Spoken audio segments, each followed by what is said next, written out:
And we're here. You Need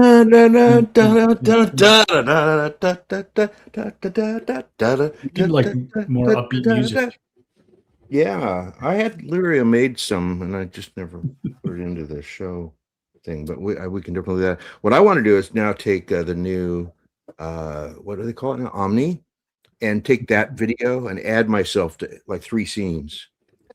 Oh, I thought we had somebody mysteriously joining us there for a second. We went to a full person view. Around, sorry. Oof. Yes. Hello, everyone. Greetings. Hello. Welcome to the show. Yes. We have a first question without a cue already. Goodness. Somebody's wondering if Matthew watched Sneakers yet. But Matthew's not here. No. We'll have to wait to ask him. Yeah, he should have watched Sneakers. That was from last week. We talked about that, I think. Yeah. Did you last week? Okay. Yep. It's good. It's good film. It's good film, everyone. Oh yeah. Great I think they've done a 4K version. I think they did a 4K version. It's did they? Remaster of it. I was looking for it like, I don't know what, I came across it like maybe a month and a half ago and watched it. So I was like, oh, I haven't seen that in a while. Yeah, there's a 4K Ultra HD Blu-ray. Yeah. Oh, nice. $20. Nice. Oh, not bad.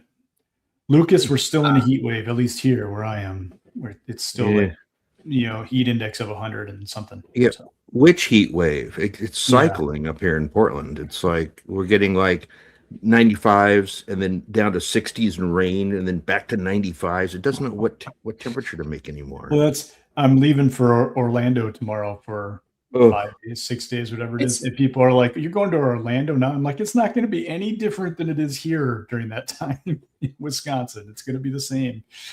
So, I'm not able to make it this year to FlutterCon. Yeah. Oh, to FlutterCon, yeah. I mean, either that week I'm in Columbus, Ohio, which will hopefully be less warm than Orlando. Do you know who you could meet up with? Scott. What's that? Scott's that way, isn't he? Yeah, could be out golfing. Yes. Should give him a buzz. Yeah, he's doing. Yeah. So I was anyway. So just as I was saying just a minute ago. We should back to this introduction, a brief thing, and we can crack on the show. My name is Simon Lightfoot, Flutter community leader, CTO at Dave Angels London, and you can follow me at Dave Angels London on lots of social medias and places. Randall. I'm Randall Schwartz. I'm a Flutter Google developer expert coming up next month as 8 years. Wow. So since the beginning of the program, that means I get to answer a lot of questions from people all over the place online. Been actually getting Stack Overflow questions again. Yay. Finally, they're not trusting the AI. They want human answers. So I help provide some of those. I don't tell anybody, but I actually use AI to get the answer. Then I validate it. Then I paste a version of it. So, that's against Stack Overflow rules. So just don't tell anybody. Nobody watches this show, so I'm safe. So, anyway. No Daniel this week. Yeah. Well, I was just going to finish. I'm the question magician for this show, which means that what I'm doing is I'm watching for questions in the chat with preceded by Q:, and I will flag them so that we can answer them as a panel. If it's not a question for the panel, don't put Q in front of it. If it is a question for the panel, put Q in front of it. That'll work fine. That's it. Okay. Daniel's not here. John, introduce yourself. Yeah, John Weezy. So I manage the Flutter community medium and work for myself doing apps and just kind of semi-retiring from many years in the industry, doing other things outside of Flutter. I hang out in places like Randall answering questions where I can and helping people out. No Matthew, as we said as well. So no Makerinator this week either. And go ahead. Briefly, just duds. Be nice, respectful. Don't post anything rude or offensive. Can't promote anything. Don't post anything against spam. Harassment won't tolerate. You will be blocked. You're blocked from here and other places. But the key thing is to have a good time. So don't do any of that stuff. Have a good time. Don't be bad. Do be good. Exactly. Nice and simple. And if you want to share code with us or links or anything like that, you want to head over to just.new. Pop in the description title, pop the file name, and then darts with lovely syntax highline, paste your code snippet, whatever, or whatever you need to. And you can create publish this, you copy the hash. That's the last bit from the URL once you hit the publish button, as highlighted with the red square. a red rectangle, sorry, and pop that in your message. If you post a link in your chat message, we will not get your entire chat message. So don't do that. So you'll be like, hey, how come you didn't get my message? Or why didn't you answer my question? It's like, well, we didn't see it because you posted a link. Right. So, URLs are automatically blocked, even from us. We're so special here. They don't even let us see the poster sees it, right? So if you post it, it'll look to you like you got posted, although it will be slightly grayed out. So that's kind of your indicator. But no, nobody else sees it. So as the owners of the channel, we can post URLs, which is how those URLs are getting it, just as a slight modification. Also, if your question requires 2 or 3 YouTube slots, we're probably not going to be able to get to it or understand it from any level of stuff you've been doing. For that, please go to the Discord and post a much longer version of your question there. It can be also, if it's like I say, if it is a complex question, needs some code to explain it or something else. That's why the gist.new is helpful, right? You can put stuff there that's large and reference it, and we'll look at it that way.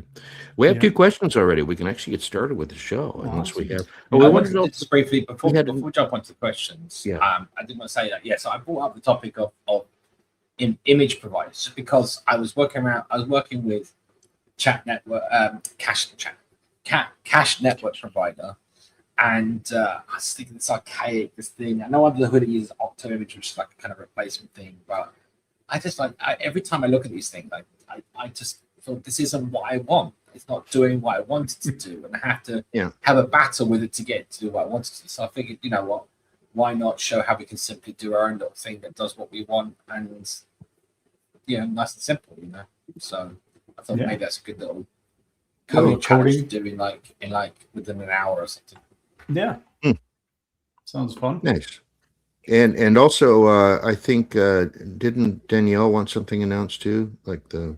Oh yeah, she wanted us to talk about the Flutteristas conference, right? Chat somewhere. Was it Danielle? Somebody did. It was Kaylee, I think. No, posted in Slack. Anybody talking? Am I not hearing anybody again? Yep, you lost us, Randall. Nope. And be right back. Yes, I think it was Kaylee. Kaylee wanted us to mention. Where was it? I'm looking for it here. The Flutteristas FlutterCon raffle. Yeah, I don't know why I'm not seeing. Oh, there it is. Yeah. And do you want to post the link?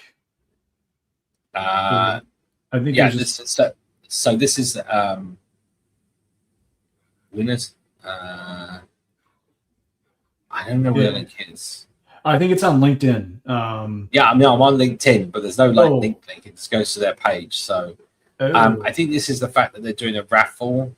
Yes. Oh, there you are. Yeah, to enter, follow Flutteristas, share this post. I'll pop that in the chat. So for those that aren't aware, the Flutteristas conference the Flutteristas are doing a raffle to give away some tickets to FlutterCon. So only the conference, though. You have to get yourself there and everything else, but you can get free ticket to the conference through their raffle if you win it. And I presume you'd have to get yourself home too. You're not going to. Yeah, you're going to have to. Yeah, basically the only thing they're giving you is a ticket into the conference. Yeah, I'm going to stay in Orlando the rest of my life. Well, all I have to do is get. Yeah, some people do. All I have to do is get myself here. Some people might go there and decide they just don't want to leave ever. So yeah. One-way ticket to Orlando. Yeah. All right. So we want to do questions. Okay. Want to do questions yet? One of the questions. Let's chat about them. Yeah. Okay. Chat. Question. First question. Want to ask, if you do a Flutter event in your country, how do we get official sponsorship from Flutter? I can answer some of that because I hang out with the GDGs a lot, GDG leaders. And basically, you need to coordinate through the GDG organization. And so hopefully what that means is you're starting a Google developer group in your city. Or maybe, I don't know what your country is because you didn't say it, but there are already GDG meetups everywhere, pretty much. So there might already be stuff in your country, and you need to coordinate with them. You can also start up a Flutter meetup and then join the Flutter meetup. There's a name for it. Flutter meetup. Flutter meetup group. No, I know there's another name for it. Yeah. Well, and there's a if you go to flutter.dev/events, you can look up events in your local area potentially and see if there is something already. And isn't there also a link to the GDGs? The Flutter Meetup Network. The Flutter there it is. Network. The network. All right. Wow, there's 108,000 members in 144 groups in 63 countries. Except it's counting me like seven times because I've signed up for stuff all over the world. So I see. You're cheating. I see. No, you'll see that. So in that link I've posted, you'll see the map, and you go find your local meetup. And there's also GDGs. Obviously, that's separate, but there is some overlap. There's developers.google.com. I think has links to the GDG stuff. Yeah, I think that was the top level. My thought there was they could contact their local GDG if they aren't. I was going to say that would probably be my thing. Like your local GDG would want to put on a Flutter event, so do it through that. That's your best. That's your best bet, and they can then ask for help and sponsorship through Google. Right. Yep. Right. There's establishment. Soon. Okay. Next question. Can we talk a bit about background running tasks? Say I want to check where a user is. And if he's close to a certain place, a specific store. Ooh, why are you targeting a store? Never mind. So shoot a push notification.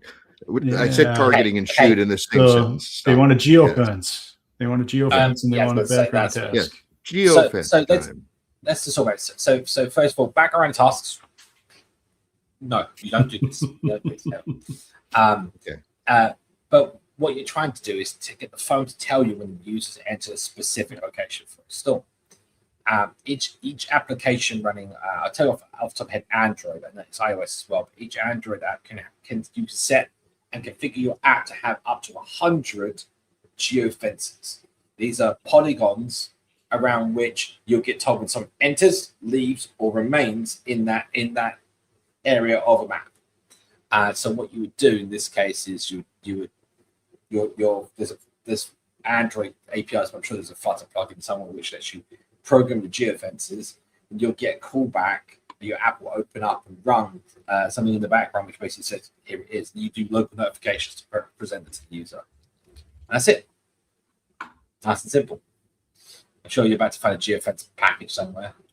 Yeah, there's a geofence _Flutter and a couple others. There'll be tons of them. Geofence. I was going to say, I think it's called geofence something. Yes, right. Yeah. And there's actually a Medium article on how to implement geofencing based notifications in Flutter. So from a year ago. This might be the same person that was asking it on Stack Overflow, because I saw questions on Stack Overflow and on Reddit that are exactly the same questions. So I'm presuming it's the same person. We've answered a few times over already. So I get to see this because I'm everywhere. So I get to see that, it's in Stack Overflow, and the next day, it's in Reddit too. It can't be that just a really they don't get an answer in like an hour. Yeah. I know. Yeah. Please have some patience. If you're going to post it in a public place, wait a day, please. I mean, it might, because some of us look at all those sources and then we're like bored because it's the same questions all the time. I'm gonna have new questions, I guess. Okay, are we done with this one? Probably, yeah. Yeah. Okay. All right.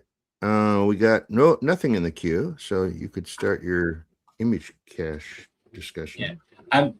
I was going to say we've also got looks like WebOS Flutter SDK is pretty much there. So LG's WebOS, they've been putting together access so that you can deploy Flutter apps to your TV using WebOS, and they've got a whole thing around that. I'm going to post that in the chat here. There you go. And I'm posting John's. The second one looks like the better one. It's actually part of a bigger boot camp that was done. Oh, sorry. Already. Yeah. Okay. So I just wanted to just post it out since it was on topic. But should we do some just jump in some live coding, and then people feel free to ask questions, and we can talk a bit about image providers, the way images work on Flutter, maybe why I consider it broken to a certain degree and what we should do about it and how we can kind of resolve things. It might be a fun little discussion. Yeah. Alrighty then. Let's see what we can do.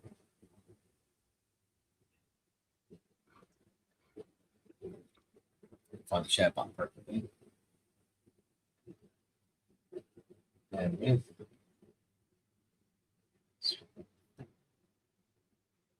Right. Share this screen. Let's do some codes.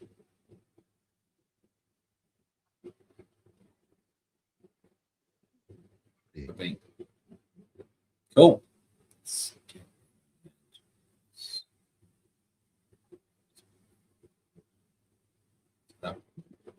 So yeah, all right. Well, why not? So let's just start a new file for today. 26. Can you believe it's the first already? Yeah, it's July. We're in the second half of the year. Oh, that's true, isn't it? You're Yeah. right. Yeah, this is month 7. I had to say all the months out loud all the way up to July to figure that out. I couldn't just go 7. Ah, 7's bigger than 6. No, that would be too simple, Randall. No, that's just too ridiculously simple. Randall had to run that through the time zone package and see when. Yeah, that's true too. Right? Yeah, we don't. It's not July 1st everywhere in the world right now. Nope. There are places in the Far East where this is already July 2nd. Wait, is that true? Yeah, it's got to be. Maybe. No. Can't be July. No, if anything, it would be the other way around, right? That there would be places that are still June 30th. No, there's not Right? that much out west of us yet. I 'Cause mean, we're going. it's 9 o'clock here in Portland, so it's going to be 8 o'clock and 7 o'clock by the time we get to the center of the Pacific. 6 o'clock, so it's going to be as early as 6 a.m., but it's not going to be any earlier because that's already switched the time zones to. So there are some July 2nd stuff in the Far East. Yeah, I did have it right. Yes, it's 6 a.m.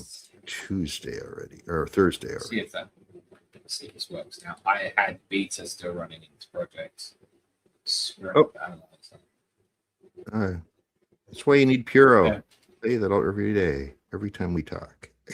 Oh, Yeah, Australia's also like early morning on the 2nd already. New Zealand for sure. Well, I remember in Y2K day we watched New Zealand for reports of things going haywire. Mm-hmm. Gemini isn't that smart. Gemini tells me that every place in the world is currently July 1st. No, that's wrong. It's hallucinating once again. Yes, it is. We're never all the same time on the planet, except in UTC. We're all the same time in UTC. We're all the same day in UTC. Doesn't like our old code. It wants. Yeah, because it's for the beta stuff. You said that are we always at the same day, like same time on UTC? Because we have leap seconds. We go to 61 in UTC, which means for 1 second, one person's in one day and one person's in another day. No, the UTC is still 1 second off. No, so that's still not true. No, but the leap seconds only in one day, but not the other day, right? Like it's they actually have that's actually a problem. They actually have a problem. No, it's still UTC July 1st going to July 2nd. Well, actually, be December 31st. There's actually a problem with that. They can't. A lot of clocks in computers they can't do the leap seconds correctly, so they do leap smearing, where they smear fractions of a second over the entire day, so they can get to one additional second or one additional, throughout the entire day. It sounds eerily familiar to the plot of the movie Office Space. Yep. Except it wasn't time; it was fractions, just tiny fractions of a penny. You got to take pennies from the crippled children. You got to take pennies from the crippled children. No, the other dish.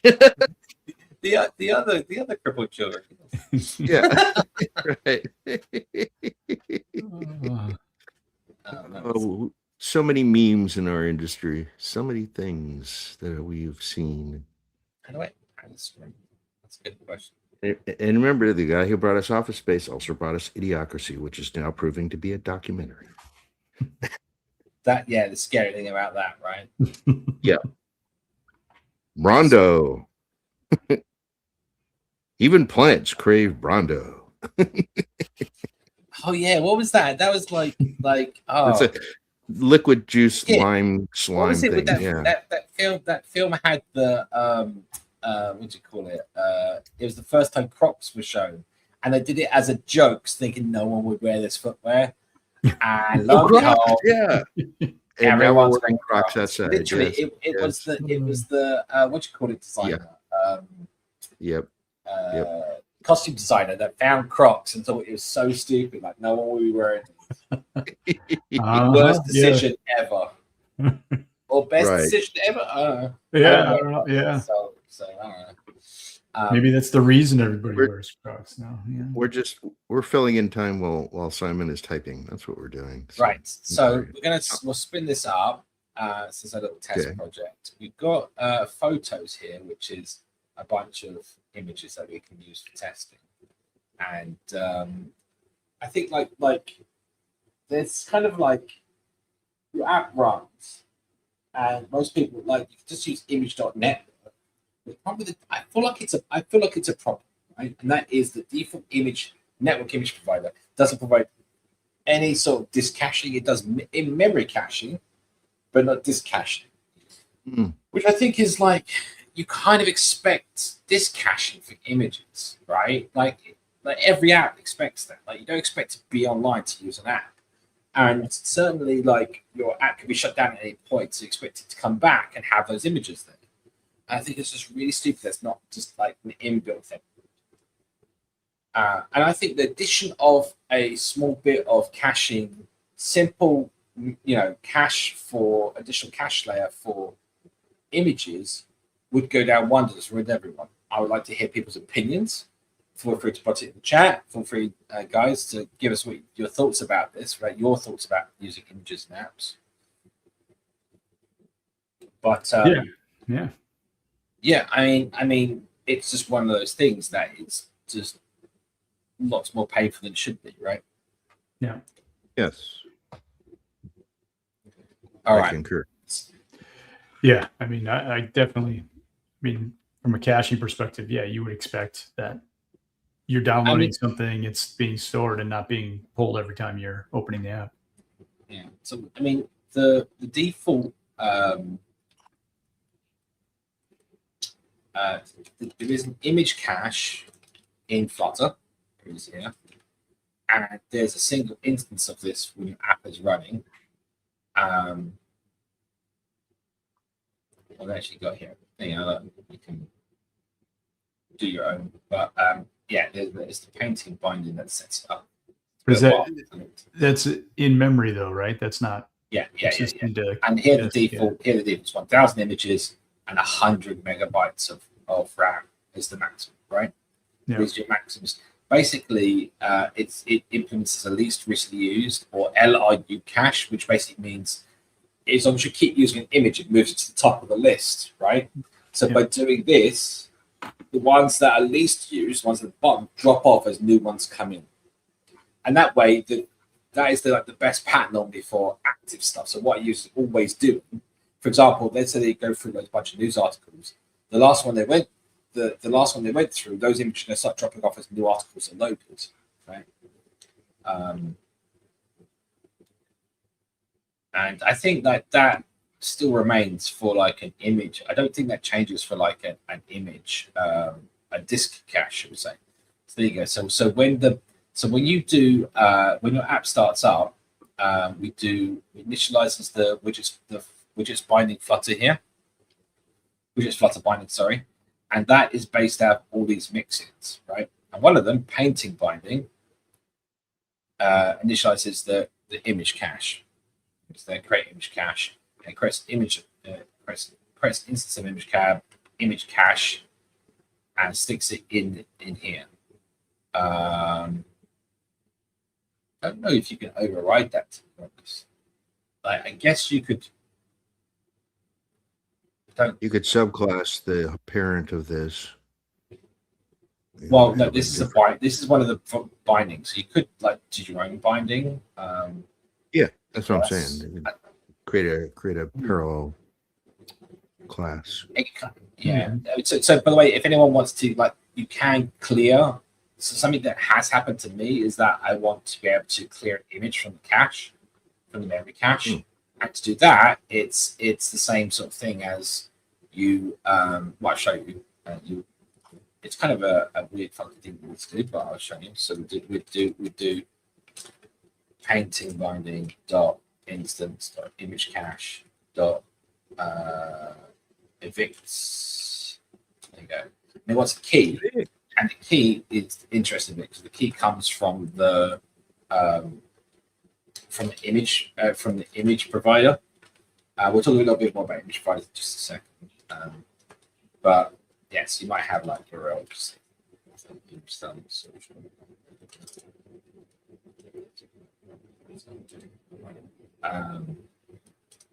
an image provider has a obtain key. It goes for image configuration. There was actually a standard one.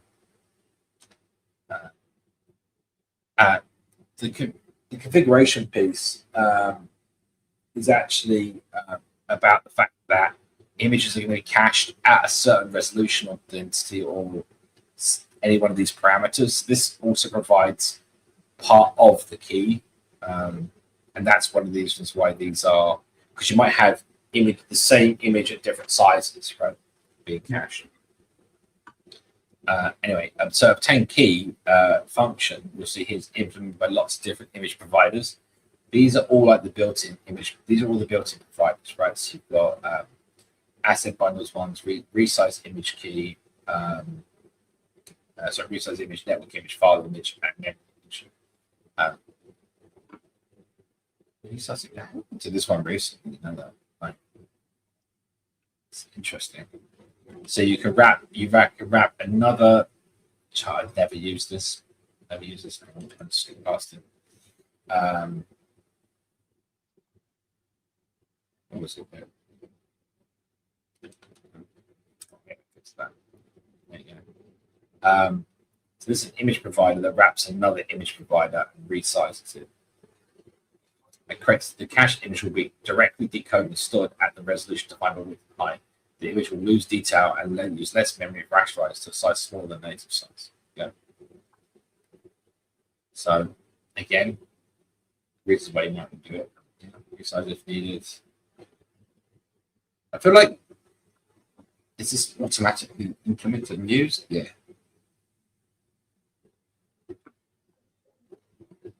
Yeah, so if you use an image widget with the network constructor, then you automatically get it wrapped in image size with the cache width and height. So if you specify and rate these parameters, then you get a different size being provided. Okay. So the image widget itself can use, let's do a grid view.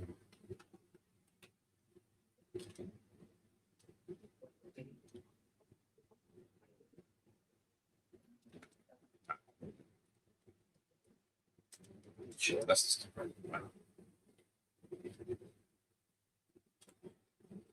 Anyway, once you've got your key, basically once you've got your key for this function,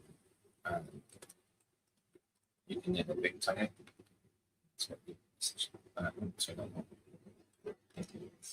You can then evict on it. So it's basically you have your image provider and you have to run these two lines. It's and your image configuration does have to match what you expect. So it is kind of a pain. Sadly. Right, so let's do this, see what we get. Yeah, images. Adding that. There we go.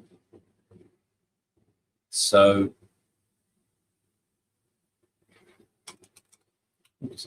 we do that.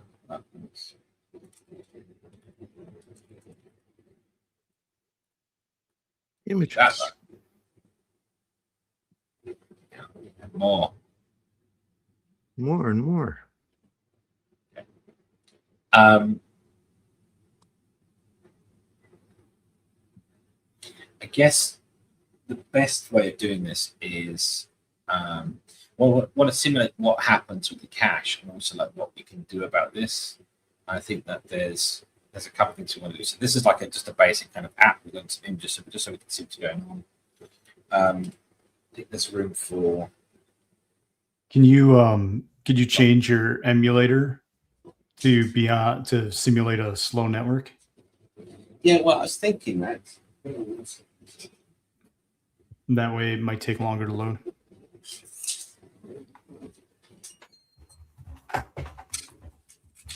Sorry, I'm getting itchy eyes. My hay fever's kicking in. Let's take my medication this morning. Drugs, man. Drugs. Mm-hmm.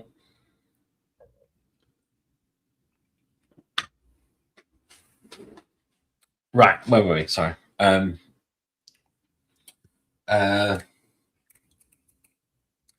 Yeah, slow connection. I mean, so this is a real device. This is an emulator. Oh, Although we could do that, I don't think it actually gets us where what I'm trying to do here.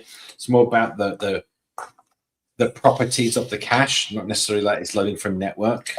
mm-hmm.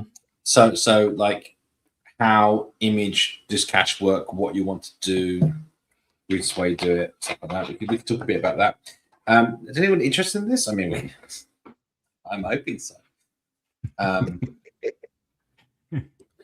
So, all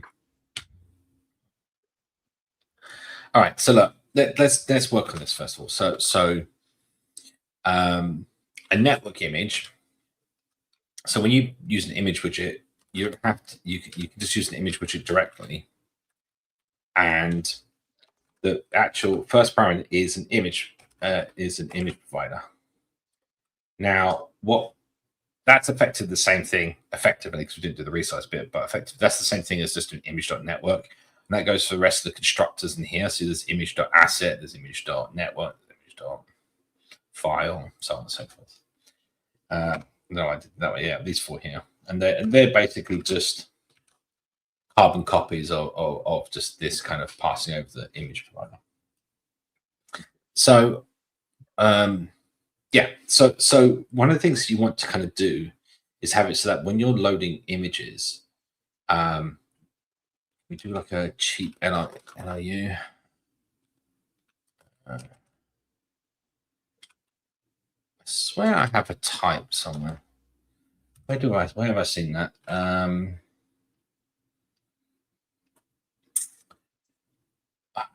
What's the Dart package that's got an LRU cache?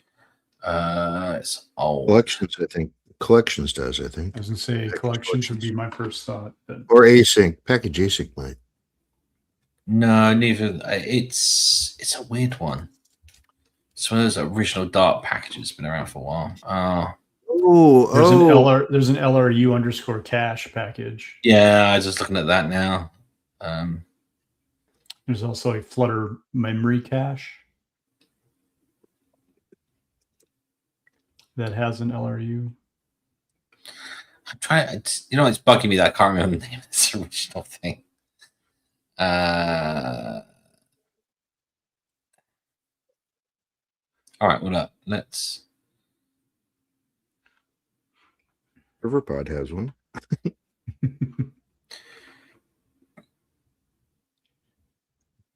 It really bugged me that. There's actually there was just something an LRU from package as well. From the Dart dev people, if there's some way to. It was like, maybe it's because I'm using cache, so a cache. It's like LRU map, LRU list, something. Cached. Let's see, memoized. Looking for ones that are. So I'm just trying to look for something that's got the eviction policy thing I want. Cashery. There's some great names out here too. Yeah, cashew. Canister. Yeah, see, these have got some interesting. Cashier. Cacher. That's not the way to spell cashier. Super Cash, Casher, yeah, T-Cash. Cash on demand. That's what I want. Smart Cash Manager. Smart cash. Let's just do this. Let's just make it right. Right one. That's the right one. So yeah, I was gonna say, so Smart Cash Manager does LRU and FIFO and does auto expiry Discord RAM. So Cash Pro. Flutter Cash Pro. There we go. If it ends in Pro, it's got to be good. or plus. Or plus. Let's Yes. see. What does the AI make? Yeah. Let AI take a whack at it. It's got to have seen this before. So we got max size. We've got our cache. Mhm. Image being the wrong type of image, but that's fine. Recently used. Yes. So basically, when you go to get it, we remove it from that and add it in again. And when we set, if it's over max length, then we remove the first key. So we get the first key removed from both. So yeah, I mean that works. That's It's the cute. basic premise of it. Ship it. So what I want to do here is provide a Emit and push. class cached image provider extends. So this is a bit more complicated because network image is actually one of these weird things where it's in its own. I was waiting for that. It's an abstract class. And you have an implementation with the same name. It's super annoying. Can I bring this in? Possibly. Let's import it the same way, and that'll do what I want for now. Yes. Mr. Verdon says, "Isn't it neat cash?" No, that's not what I was thinking of.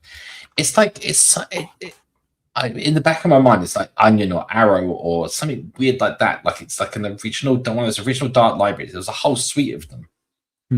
There's 4 or 5 of these like packages, all with the same prefix. It was like, it'll come back to me. I know it will. Right. During the show, you just hear me go, and I'll be like, there it is. It just clicked. Anyway. Right.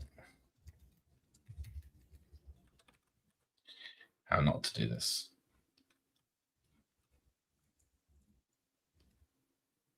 Whoever has caches. Quiver.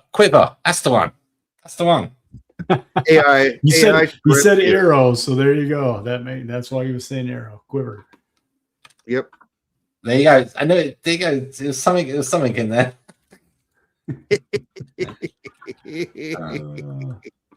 Yes, Yep. you're right. From Google.dev. Yep. Yep. Last updated 2 years ago. It's official. It's official. It is old. It's very old. We don't need stuff like that anymore. We have AI. It's memorized all these things for us. Yeah, don't do this, but I'm just going to do this for the. Why is it? Yeah. And actually, yes, I did get that answer from Gemini. Isn't there some? Let's see. What did I ask? Isn't there some sort of package from the Dart team that does LRU caching? And then Quiver was its first answer. Nice. There you go. Nice. Let me filter this to the current file. Oh my god, what went down?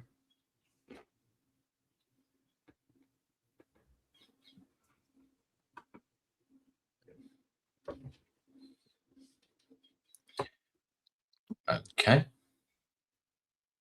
On the wrong file. That's fine. Right. Yeah. Okay. Yeah, ignore from this one. Right. Okay, back to where we doing this. So network image.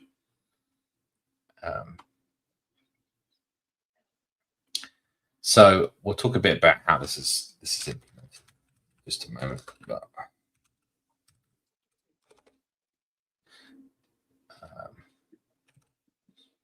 let's just say we're using this, and it should still work. Let's see. Yay. Okay.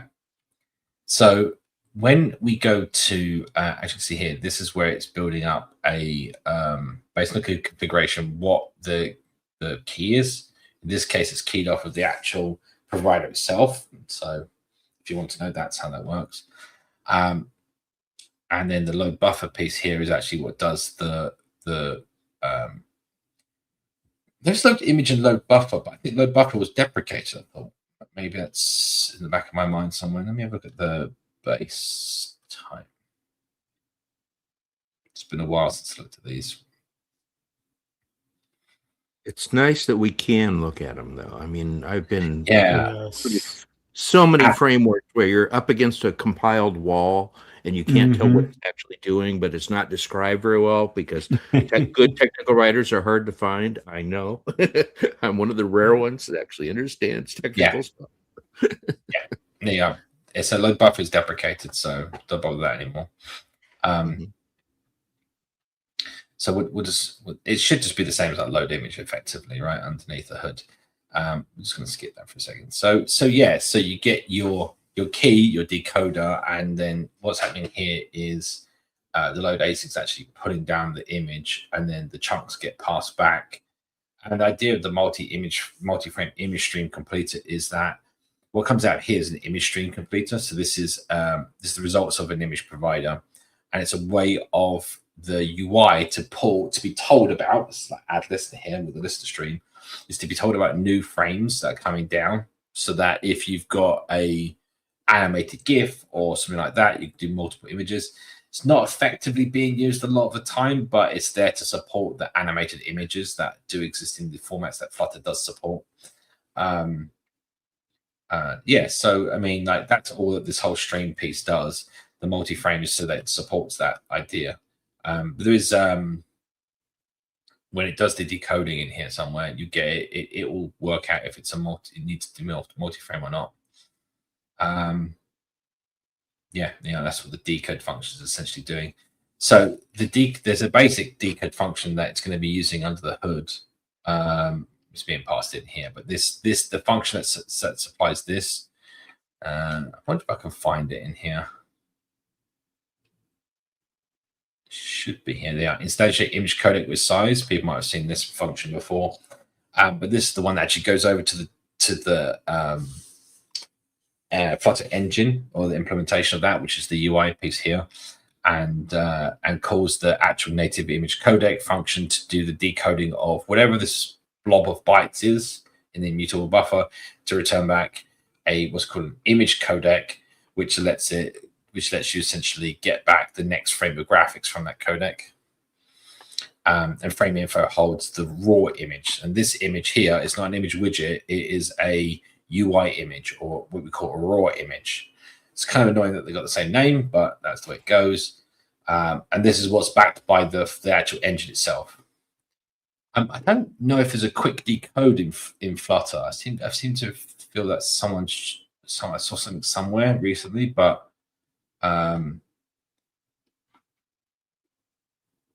was this it? Maybe this was it. Yeah, this was the new bit I saw recently. Yeah, use class determine the width and height and byte size of an image before decoding it. This is really important. A lot of time, this is not used enough in applications, because the idea is that you can set up your UI ready for the decoding to occur, and like the physical size of your UI before the image coding occurs, by just looking at this samples the image data to find the place inside of the header on the image where it has the width and height, and returns that. That's what this is about, image descriptor. But yeah, there you go. So there's an instantiate codec on that. Yes. Encoded. Yes, there you go. So you can take encoded, take a raw image buffer and get back the image descriptor. And the image descriptor will tell you the width, height, and bytes per pixel. And then you get to dispose it. Yeah. Anyway, that was quite new in Flutter. It hasn't been there. It hasn't been there. Well, I say new. It might have been there for a couple of years, but it's new in my world of things. Right, back to where we were, or where we were back. Yeah, Flutter's old now, but new can actually mean a varying number of years. Yeah, exactly. It depends on how long you've been using it for. Mm-hmm.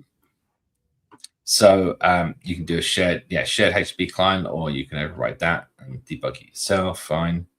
But yeah, so if you look at the actual load async, which is the bit that's doing it, this is actually just essentially there's actually a function consolidate HTTP client response bytes. This is inside of Flutter itself, and all this does is it just groups together the data coming back in a stream into one big clump.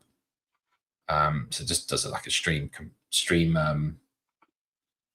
like a flat map. Is it flat map? Anyway, you get back your bytes, and then those get past the decoder, and you get your image back. So, great, whoop-de-doo. However, the problem here is if you look at this, the fact of the matter is it's going through and doing this every time, right? Like you're making this network request. If the request fails, guess what? It just evicts the image from the cache. So maybe not what I want here. Go, never come back.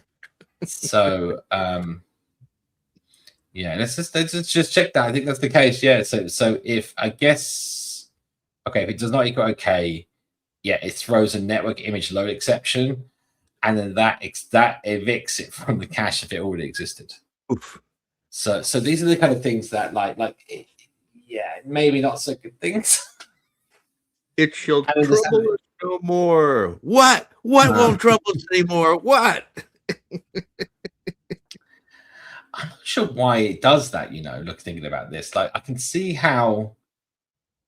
Submit a pull request. Fix it. I'm just trying to work out, like, in what position would you want it to fit here? Depending on when the exception is thrown, the image cache may not have had a chance to track the key and cache it at all. Schedule a macro to give the cache a chance to add key. Just so it can be removed. Really? Yeah, but that doesn't what? So you're going to add it? No, you're adding a scheduled task to remove it. No, I know what I can see what it's doing. I think the case of the matter is there might be a pending item in the cache depending on how this has been made, but I think we'll get back to that. Like this, we're going to be here forever, actually, right? So let's start. What I'm looking for here is where is the image cache? Okay, so signal point image. Put if absent, yes. Is the image string completed that does that? I'm trying to remember now.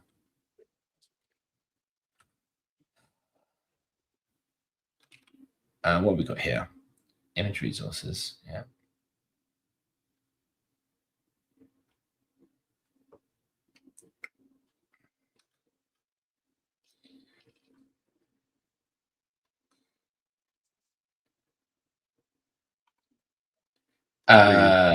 Is that why it's free? I don't know what. It doesn't exist. Something's up there. Anyway, what I'm trying to work out here is can we without having to rewrite network image, can we wrap this and do what we want? And the chances are probably not. Sounds like it has a very sophisticated protocol. But to be honest, when I look at this and what it's doing, it's not terribly complicated. We can, in terms of there's not like lots and lots of functions. We can use the other. You can just ignore multi-frame at the moment. We don't need to deal with web strategies and any of that nonsense. We can limit our behavior. I think that's probably what I want to do right now, just to get it done. So let's do that. So we should have to do image provider cache network image. And what else do we want to do? We want to override our 10 key, yes. Secret future of this. Yeah, sure. And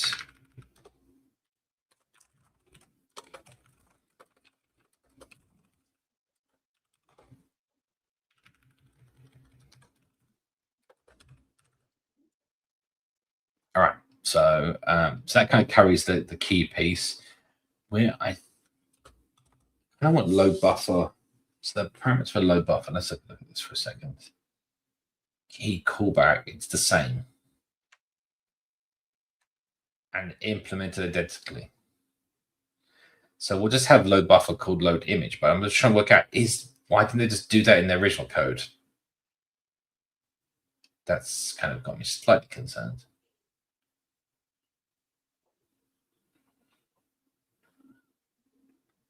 All right, let's just carry on.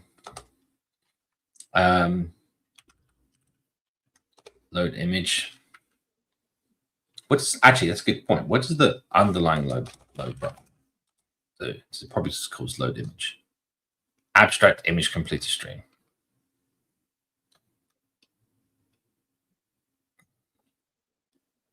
Oh, but okay. So this message. Okay, so it's an internal class. So I guess something detects let's return this, and then it calls load image. Yeah, probably. All right, we're just going to ignore that. It's deprecate function. All right. So I'm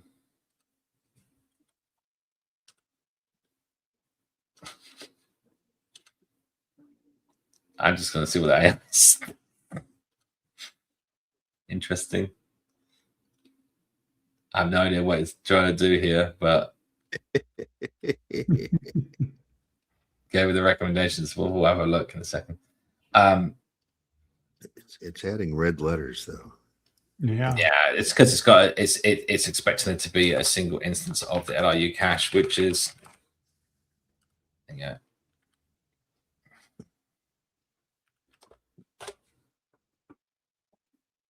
and also image down here is actually a UI image, if anything.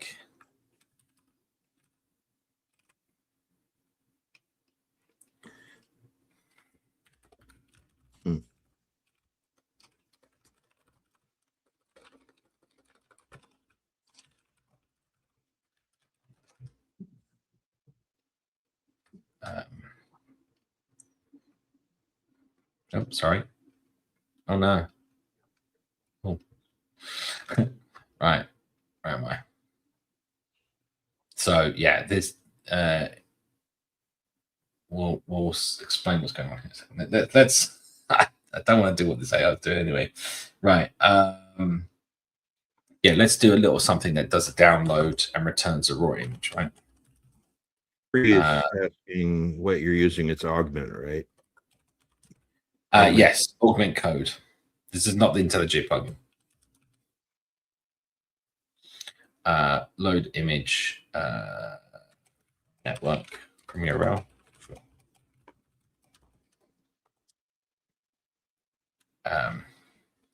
And we're going to do something really stupid.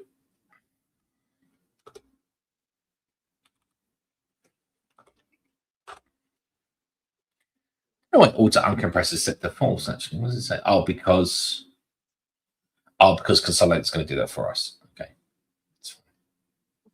that makes sense, right?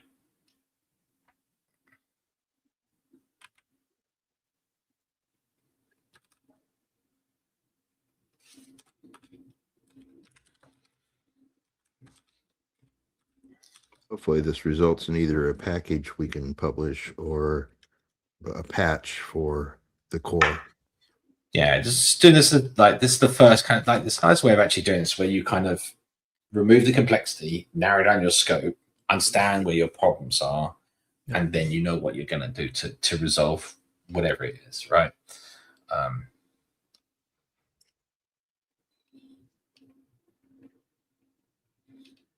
think I might add this. Why not? You know, well, not necessarily a little something, and it's optional.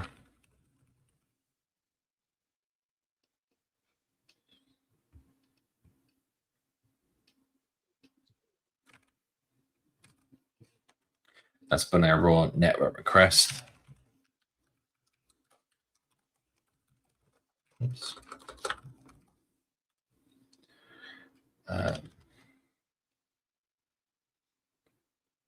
So closing the request actually performs the request in the raw library. People don't know. Because you can stream a request as well as in some other stuff anyway. What we're saying here is if it's not okay, then we say fail to load. This is something you always need to do. The whole idea of the drain piece is, I'll avoid links. The point is, if you have a pipeline HTTP 1.1 request, it's a whole sort of set of responses you're getting back down the pipeline. You have to read the previous request fully before the next one can make its way out the buffer. So it's weird that it's also kind of felt that when I've always seen this, it's always like, well, no, if you close like the response gets like dereferenced and it's not complete, well, drain it then, read all the bytes and whatever.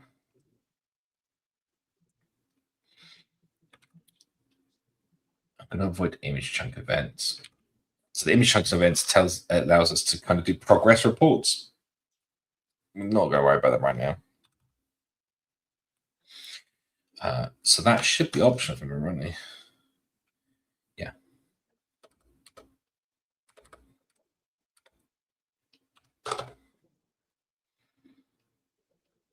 Sure. Why not do that?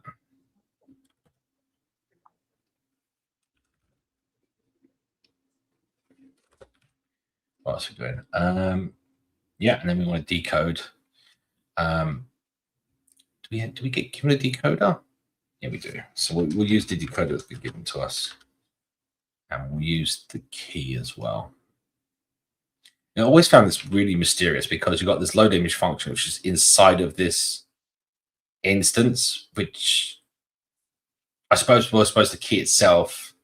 See, that's a good point. I'm using the image provider as the key, but a key doesn't need to be. Where is it? Second key. Yeah, it's type T. Yeah, so you could actually say key this to the URL, right? That could be fun, right? And then this becomes. This is obviously without any parameters, right? Like we haven't done any sort of fixing the size or anything. Do I just adding more complexity? I feel like it simplifies it, to be honest, just from an understanding perspective. Let's do that. I feel like it is that less the circular referencey kind of stuff going on. That's better, right? So where was I? So load image from URL, and then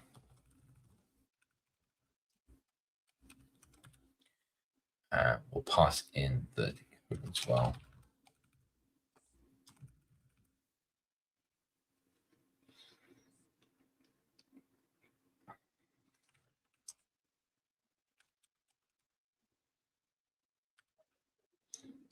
Yeah, we'll bring that in as well.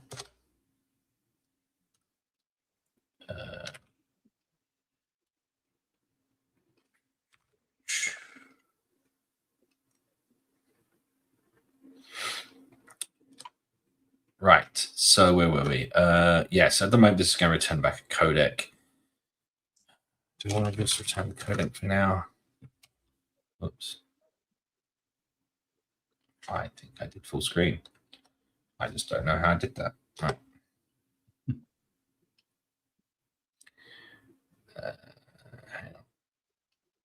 Speaking of user experience, I do occasionally get into weird modes sometimes with whatever tool I'm using, and I go, how did I get there? How do I get back?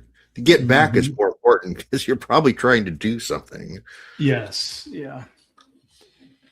All right. It's like, it's like sliding on multi-pages on a web browser. Sometimes go backs up to the previous page instead. Right. It's like, That screwed me up. Now I got to go back and find that again. So the reason why these are overridden, I guess it's kind of interesting because they're using the network image as a model object because the URL scale and headers, which makes it the key, right? Mm-hmm. So if any one of these parameters change, you're getting a different key. Mm-hmm. But we're just going to use URL right now because we're not. In fact, you know what? Let's get rid of headers out of this mix. Just simplify this. I don't want to like add in complexity. Right. All right. So we get URL. We're returning that as a key. We're going to use that key. We're going to load an image.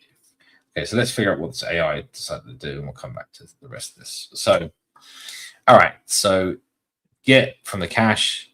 If it's there, then we're returning a one stream image completer. So one image stream completer. So it wants the image info.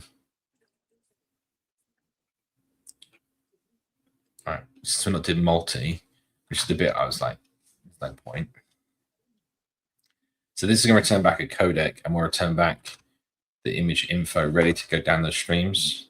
That makes the most sense. It's not.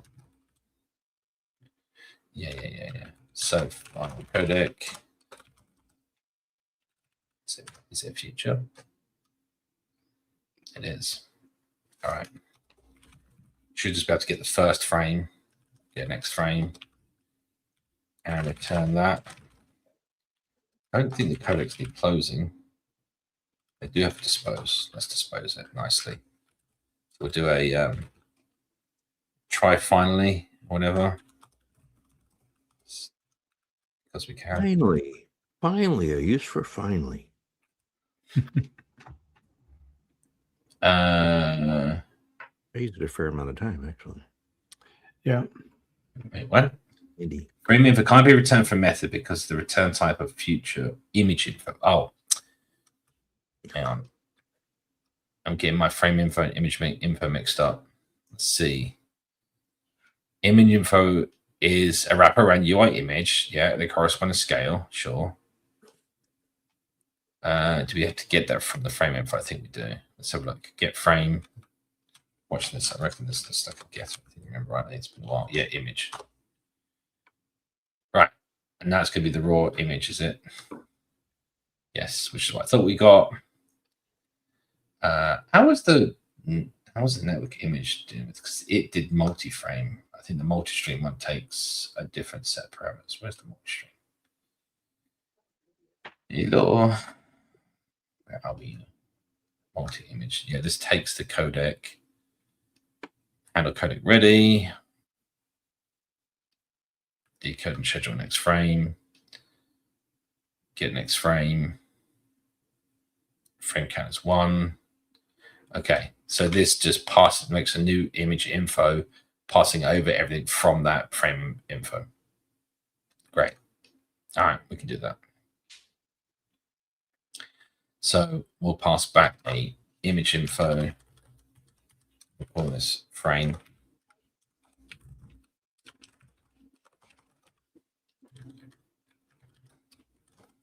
So image is frame.image. Scale is frame scale.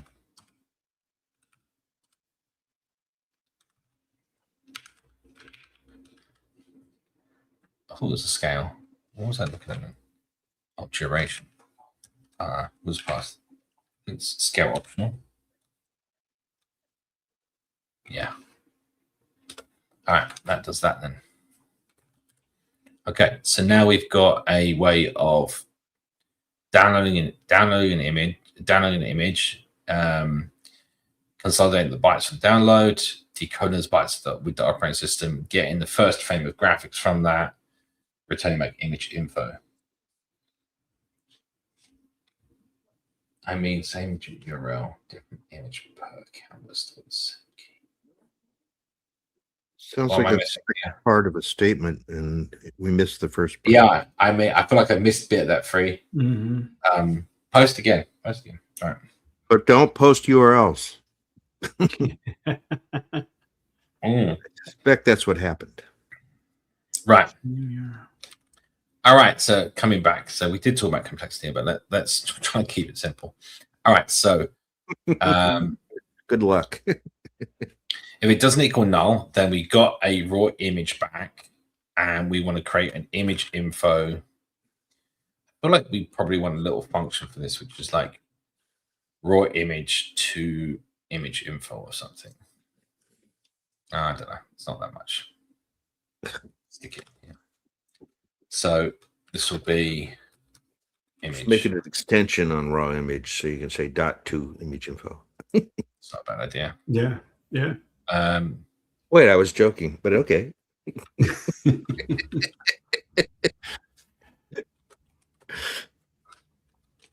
Sometimes I'm mad, and sometimes it actually works.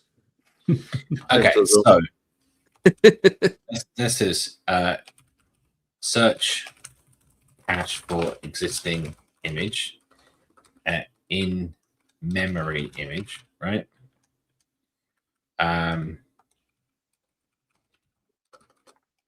We have a cached and turn it immediately. There you go. Right, so it's simple enough, right? Yeah. Okay.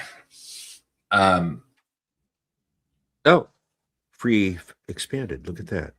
Oh, That makes sense now. yes. No, it makes sense. So the URL is insufficient for uniqueness if you have a multi-tenant app. Yes, Yeah. exactly. So you would need a deeper key of some kind. Yeah, totally. I'm just doing this as the basic thing, right? Like, again, Yeah. I think there's an aspect here of again, that's also, I'd say, that's fundamentally a problem with what a URL is, and that's been misappropriated on the server side. A unique resource locator, URL. If you return different data for that's the Same that's URL. Yep. Yeah. You know. Well, on a get, Right. on a post, you're allowed to return different data. But the URL is really indicative of something specific. You can put Yeah. query string on there and other things, right? Though, so you know. Right. Yeah. Right. So okay. So if we U-ish RL, I like it. yeah. So we'll do a completer. This whole stream thing seems a bit nuts here. Hang on. Stream this. I don't even know no, go away. I don't know what the AI was thinking here. So let me work this one out. So yeah, this is what I want. So we'll do a completer. We'll have it return a stream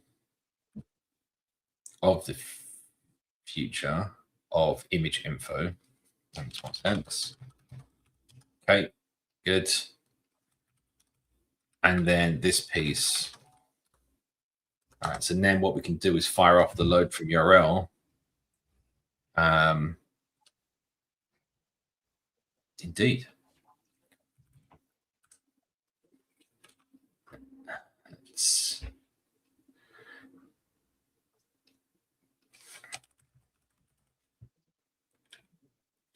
I'm thinking to myself, why don't we cache image info, to be honest?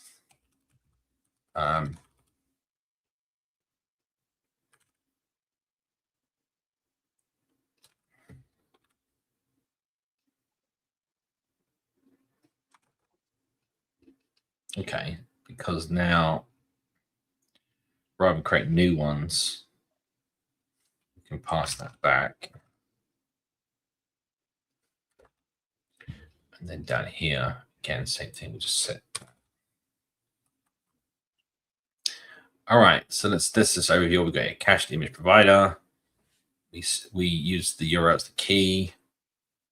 We're gonna go try and fetch it immediately from the cache. If it exists, we're gonna return that. If it doesn't exist, then we're gonna download it, put it in the cache, complete with that. That will complete this stream completer with that future. Otherwise, if we catch an error, it completes with error. No idea what I believe the image UI will pick up the error properly, and if I remember rightly, I seem to remember that like it says here report error. resolve a single frame, which is not what we want.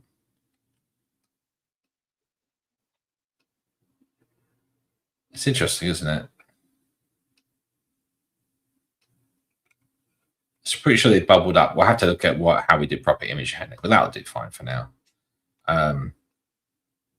Okay, so we've got a cache of 100 images right now, a memory cache of 100 images. We download from the network, we do everything, and we use that. And we're not using any of the existing framework or cache from Flutter.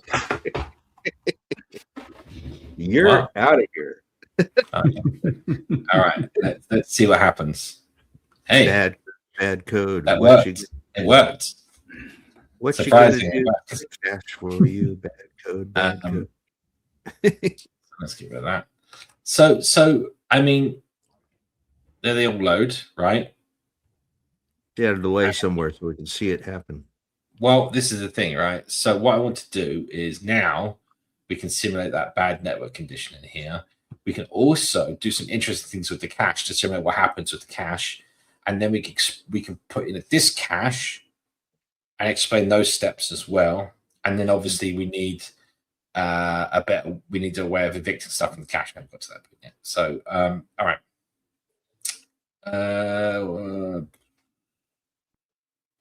Yeah, I kind of want to bring this up here. So in this case, obviously we're using shared. You could put a HTTP client as a parameter in here. If you wanted to like override this like yourself, right? You could do something like this. And then when it comes to actually using the HTTP client, you can just literally do HTTP client or this, right? So if you specify, if you put one into this class, it will use that. Otherwise, it would depend on the shared one. Job done, right? What was I saying we want to do? Crap.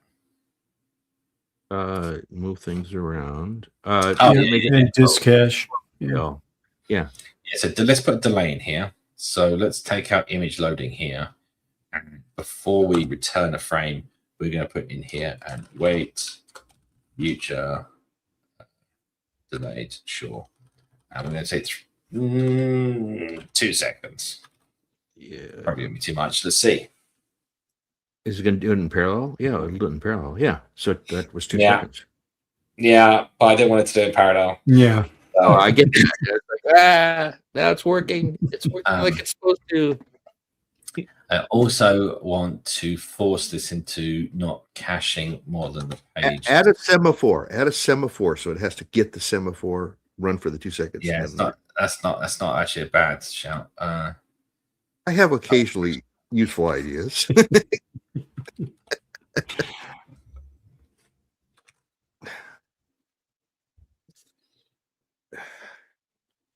Right. If I scroll. When you've been coding for 40 years. As it loads more in. Okay. Yay. Look at that. So let's do a... well, and in theory, right, it should, as you scroll, when you get to ones that you've already loaded, they should come in right away, right? Yeah. Well, no, because you're still delaying by... Oh, no, because they would come out of the cache. Right. So we'd show them right away. So you can check your cache to see if you can cache your check. Mm. I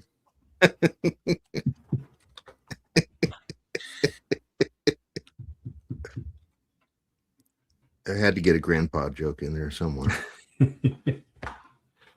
Let's leave that out for a second. We'll just do the stupid spin lock thing here right now. Oh no, burning CPU.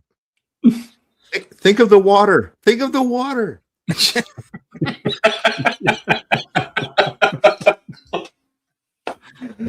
Oh shit! Right. Since that's a topical thing right now, all the CPU we're burning to burn water up. Apparently, in the Dalles, Oregon, Google's data center is consuming 60% of the municipal water for a city of 3,000 people.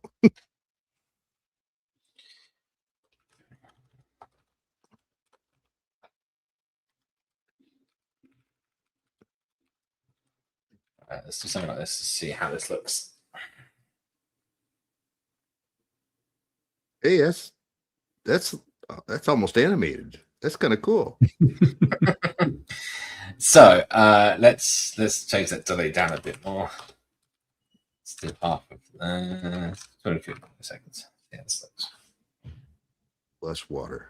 Yeah, there we go. It's better. So now that I scroll, you can see it loading, right?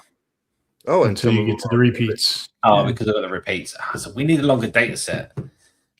It's gonna be nice, like simple image test data set. I don't think like of URLs. Let's see if AI can like find me some official like. Yeah, there's websites for that, right? Like pick something. Or whatever No, it's I called. just want a list of URLs. Give me just a list of URLs. Oh, Yeah, you want something where you can tell it how many images you want, and it gives you that many URLs. well, you can do it with adding a unique ID to something like pick. Okay, it's given me some. I have no idea what if these are No. any good. Stand by on I- the end stream button. Yeah. All right. Let me just open one of these up. I think these are okay. These are from like a test data set, but Okay. I don't freaking know. They seem okay. At least the first one. The first one gets you hooked. Let's find out. New image file. What is this? This is like Coco images.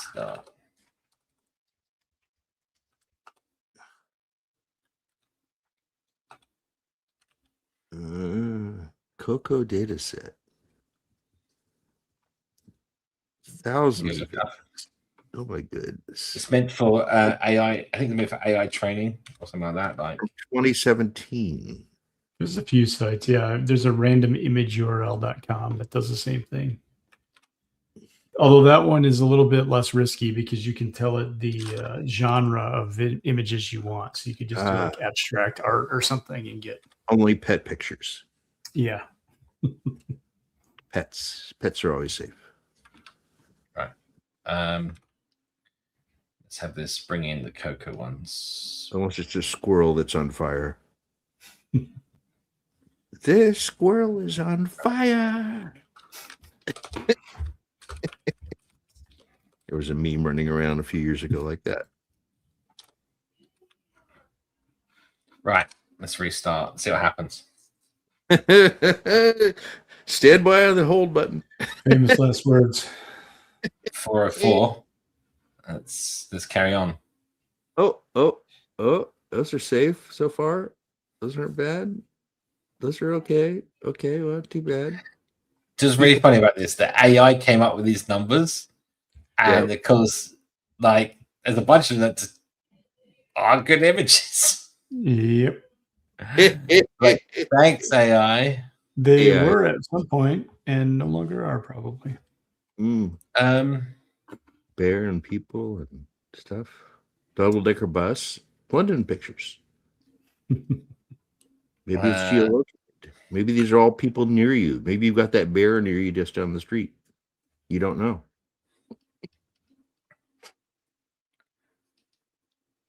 Oh, what am I looking at now? We can't tell. We don't have the camera installed yet. Yeah, I'm not. I'm not. Soon.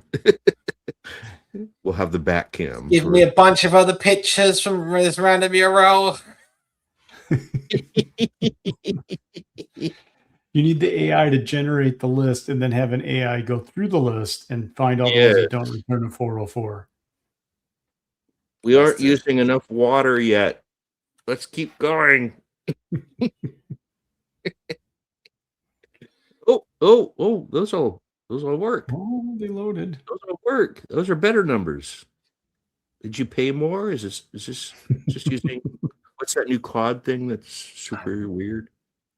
What is Pixar? I don't even know what this is. So it's literally designed for this purpose. Oh, how about that?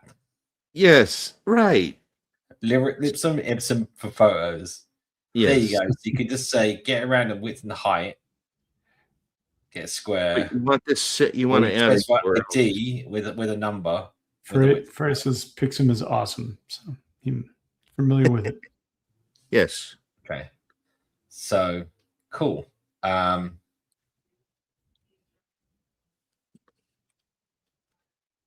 we'll just do this for now. And then I'm just gonna just to make the UI look a little bit nicer, we're going to do cover. Where's our fit? Where's our fit? All right. So at least we now know what this is. Now let's pick Relatively safe. Pick some, and I'll do for the moment. Then let's out there.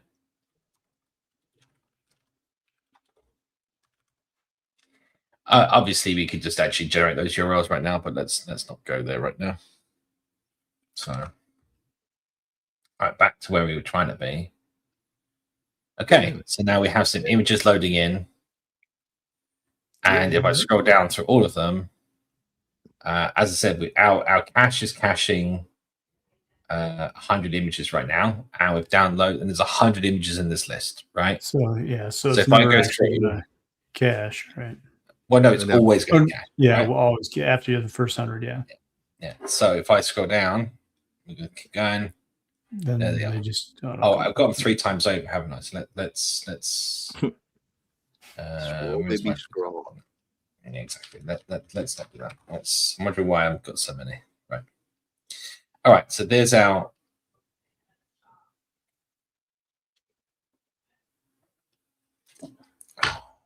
So you've got, yeah, so you basically have a cache the size of the list right now, and that's it.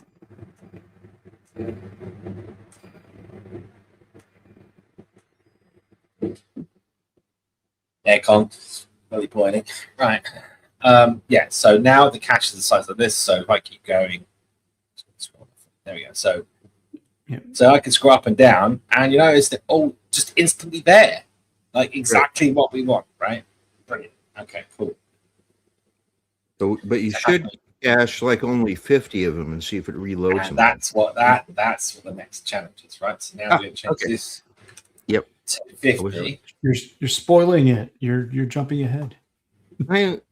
I'm being proactive. I'm being proactive. I told them I'm supposed to be proactive. I object. He's leading the witness. I'm so now if I scroll back up, some of them should reload. Are you scrolling down through all the way through 100? No, I'm wondering if the cache. I'm wondering right now, even though we have a memory cache, if I'm pretty sure right now the caching is occurring if we want to or not. Give me 1 second, because Flutter is caching it based on the image provider itself. I think. Rightly. I'm just trying to remember where that's taking place.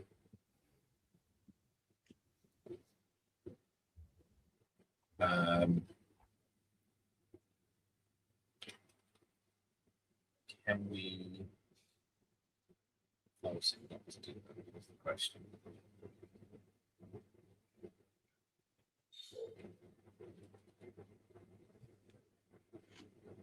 Oh.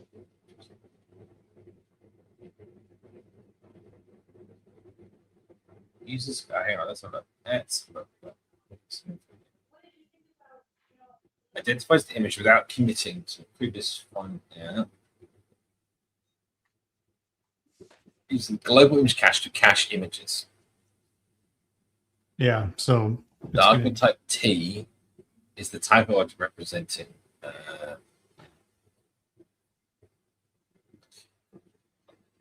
I mean, we can force it so that it's never going to be the same.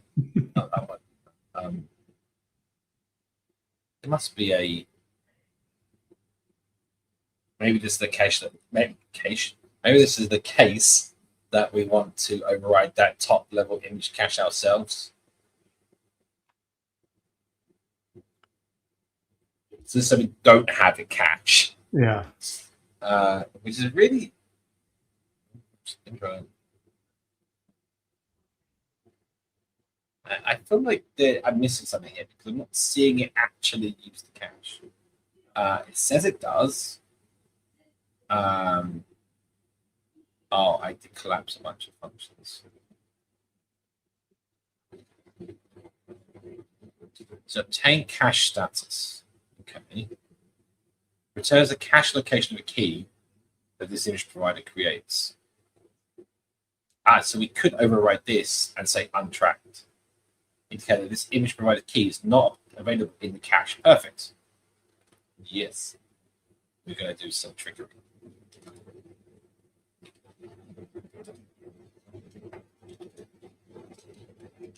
We're being very naughty here. We're basically telling it to not to use the untracked. Do not attempt this at home. Yeah. He's a trained professional.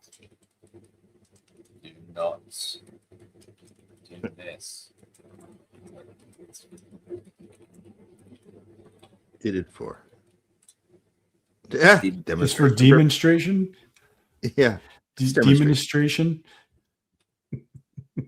Wait, hang on. Demonstration. What? Demonstration. It's for demonstration. Demonstration. What's the thing? Oh, Jesus Christ! Right. Where am I? Untracked. Are you kidding me? You have to do it out. Wait, what? What are they doing to me? What? It's a private constructor with 3 booleans. Oh, don't be like that. Don't be like that. I've got no way of. No. Yeah, there's no setter. But it's not final. Screw you guys. Annoyingly, I had to do this because, they decided to make it stupid. Stupid. Oh my god. Stupid image. Oh my class. Stupid. Oh my god. I'm being stupid now. Right, where am I? Image cache status. Right. That image cache status. Are you editing in the SDK now? Because it's messing you up. I forget. No, it's okay. No, he's still in the test tab. Oh, okay. But I get this sometimes too, where like the AI wants to help you so much that you hit keys and it does stuff that you don't. It starts editing the SDK, which I've had. Yeah, it just starts editing things on you. I You think can't edit those. I think this The AI is taking over. It's too smart. It's not smart enough. It's writing itself. It's rewriting itself. That's even scary. So what was that thing we were saying? It returns an untracked status. Async. Oh, we do sequence function.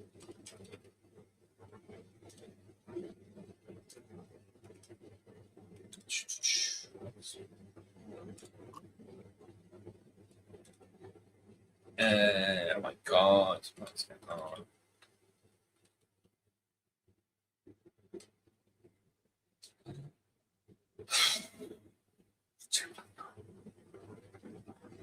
What is going on? What?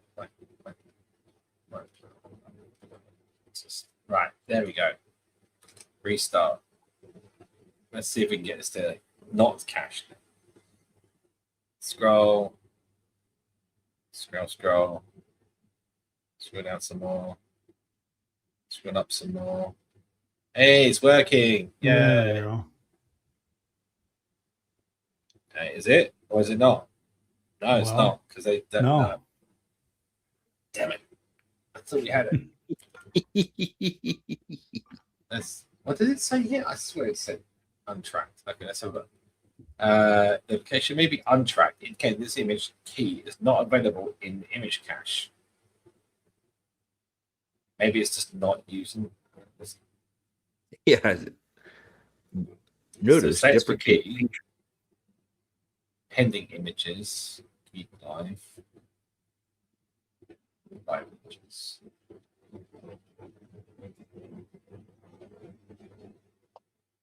Okay. Where is this being called from? Right. Don't like it.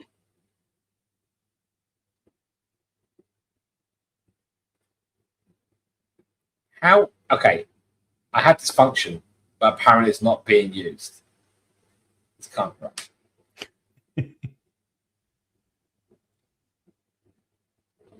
Wow.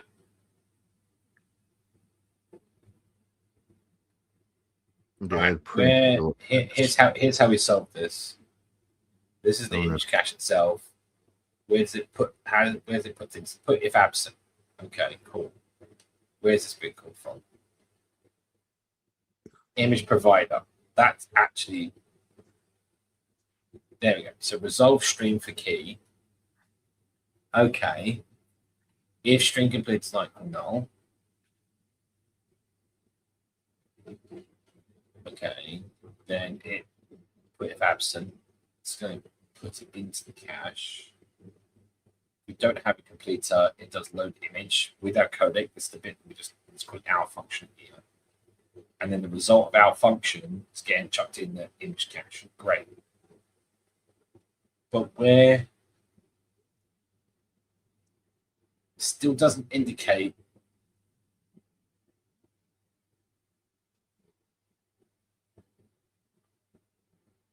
wait, do I have to track this down now?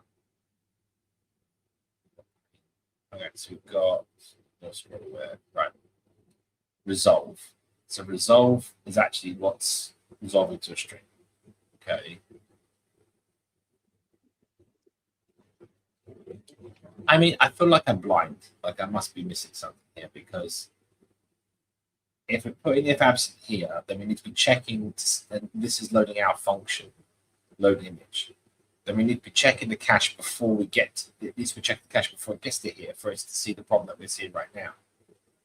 So maybe this is happening at the widget level. Something weird like that. Like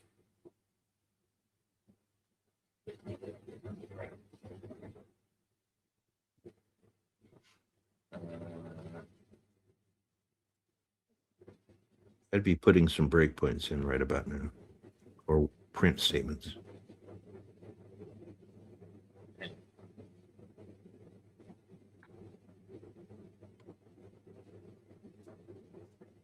resolve image. This is in the image widget itself, right?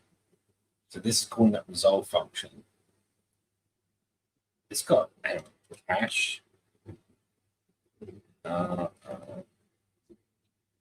Prefetch, pre-cache image, sure.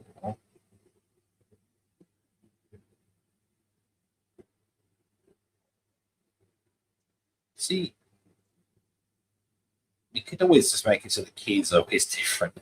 It's so stupid, but it's not one. I want to know.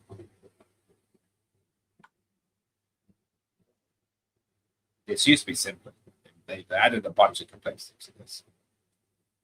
It may seem like this is the same thing. It's not. It's okay, so in case the image cache was flushed, resolve image, sure. And then, okay, so pre-cached image.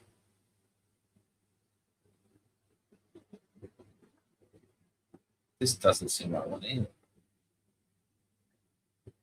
This is getting back at image stream, which we press a lister for. And once you get that image info back,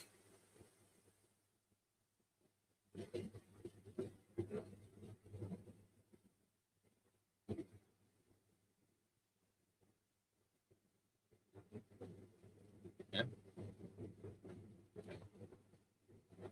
See, it's driving me insane, people. It's driving me insane. Let's get back.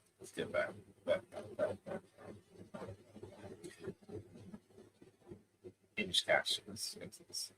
So where is it? Where is it? So we got evict, clear, maximum current size. Blah, blah, blah.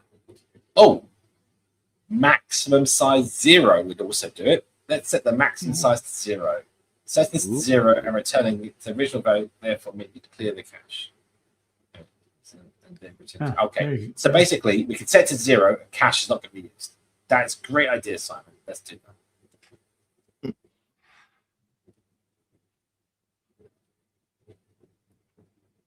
That's the last time I trusted a comment. Right. Flutter. See, we should have just asked the Simon AI model a lot earlier. Yeah. Simon GPT. I always get the names wrong. It's like widgets Flutter binding. And Flutter sure, widgets binding. Flutter, yeah. There we are. And then I want to do image cache. Instance. I know it won't be that way. It'll be binding, it'll be painting, binding. Oh, we just binding. Dot instance. Dot image cache. I need the painting binding, surely.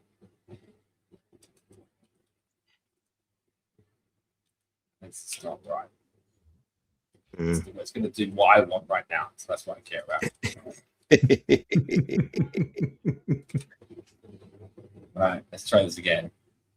It'll explode. Okay. Oh, that looked All right. nice. Hang on. Yeah, So far, so good.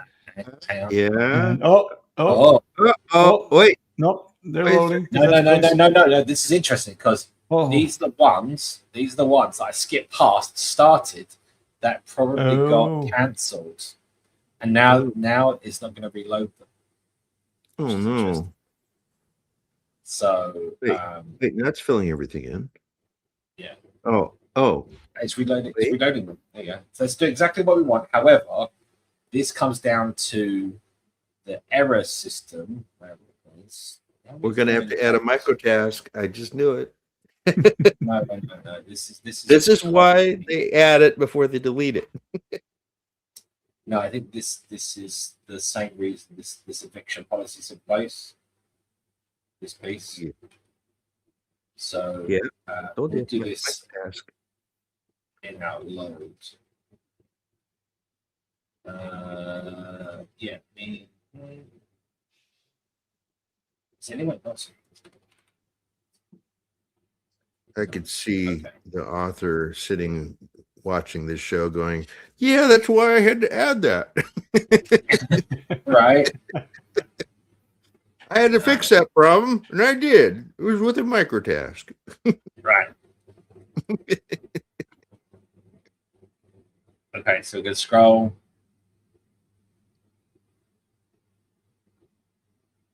Okay, now that's the bottom. Scroll back up. Oh, Okay. What I really want to know is why? what? Yes. Is Yeah. what? What? Hang on. It's really messed up. Yeah. It's like, why is it just the group in the middle? It's I know, and I'm not seeing any errors in my log either. And I'm like, right. It's just really weird. And maybe because it expects them in the cache or something. I don't know. Oh, Ah. there you go. Cannot clone a disposed image. Ew. Maybe this is because I'm calling disposal. This image stream.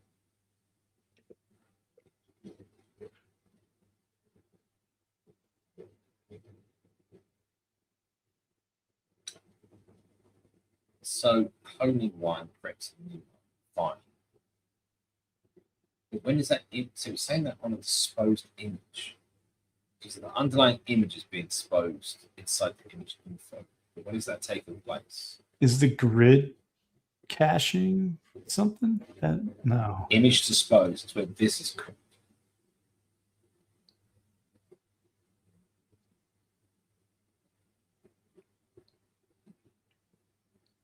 Oh, is this good? Fuck you. What? I think because it's 0, it's like there's no size for it, so I'm going to dispose of it for you. It better not be that. Replace image. Well, could you make? You just make it 1, right? Make the Well, I'm just trying to cache work out 1. Yeah, but it's still going to dispose of like this has got to be something like this. Like, but then why is it working on some and not others? This doesn't make sense. Let me try something here. Let me just I do dispose. I'm running a dispose in here, right? Let's just do this. I want to make sure we're not like dereferencing like the native. Well, it should be simple. Always ends up hard somehow. The fact that it's decoding it properly, right? See what is going on there. Mm-hmm. So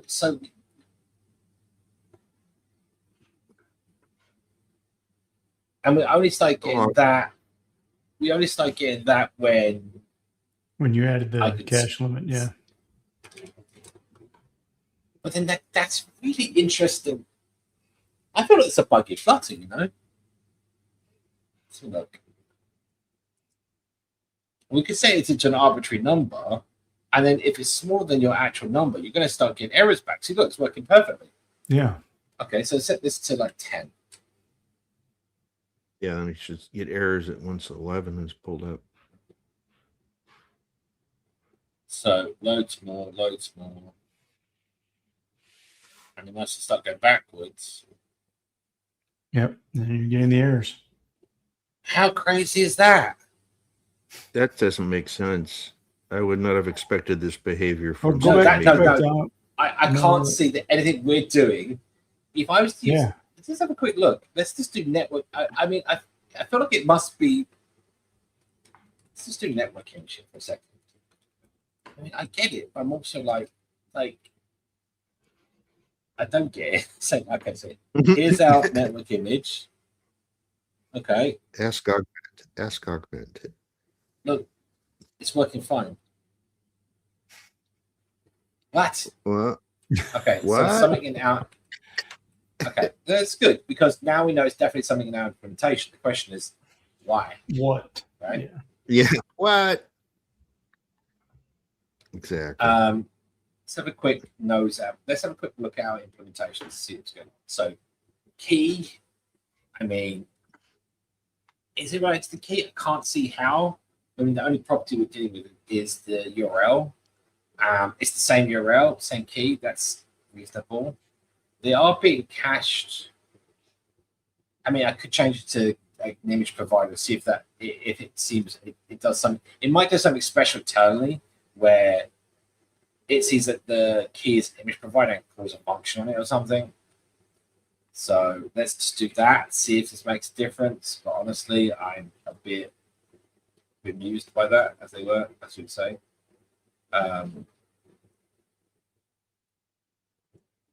Yeah.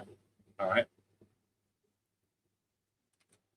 If this makes a difference, I'm not going to be happy. All right. So we've got 10. Let's see if we can replicate the issue.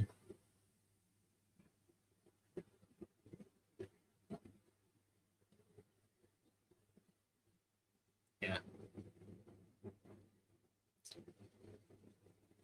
Let me make. I overread the default error thing. Just. Let's put this in.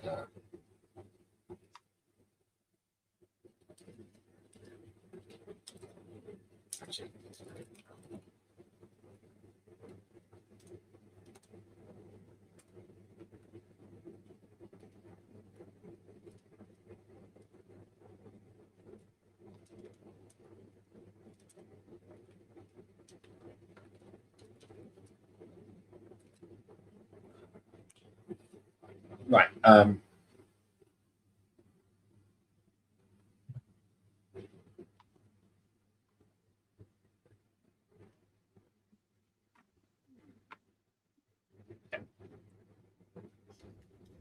All right then. Okay. Should we see what the AI can come up with? Hang on. Fix me. Let's do that. Hey, one second. We do have a couple of questions in the chat when you're done wrestling this code. Sure.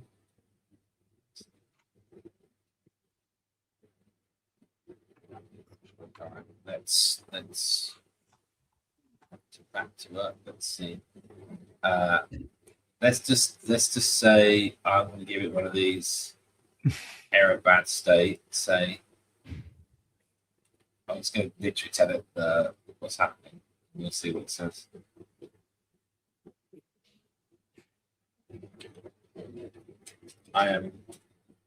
Let's do it. I am making my own implementation of network from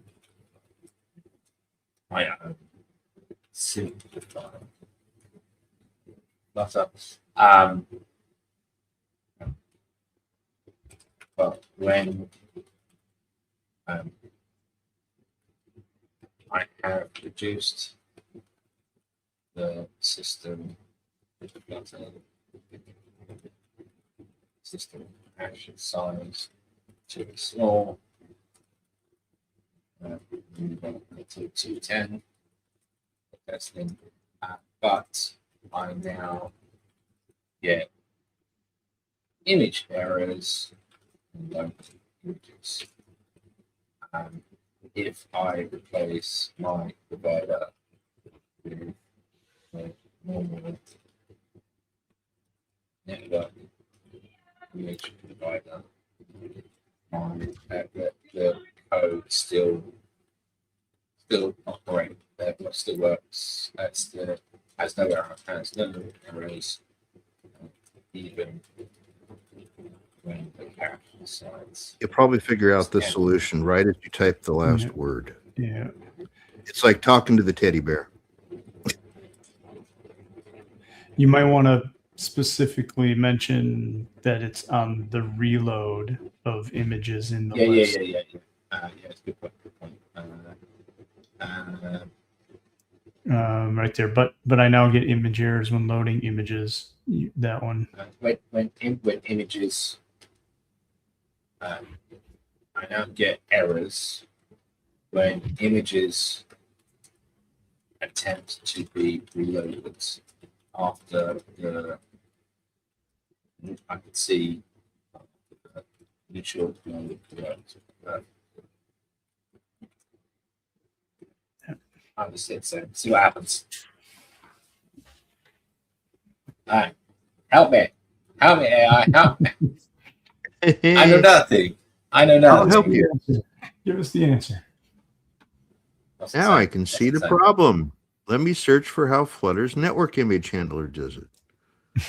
I found the issue. Your problem is in your LRU cache. LRU cache. When you evict cache inlines, you're just removing it from the cache, but you're not properly disposing of the underlying UI image. Oh. But that would cause a problem. No. That doesn't sound like that would be. That doesn't sound like it.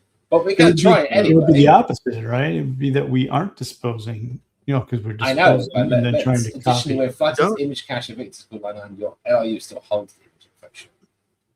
Don't store image info directly. Instead, clone the image. Oh, hang. Yeah. Ooh, that could be onto something there. That would do it. Actually, I think there's something to this. So what's happening is the UI is. So the UI is if we store a cached version, we need to store a cloned version. So it has an image reference. That's the problem, right? Because at the moment, it's getting disposed of when there's no more references to the underlying image.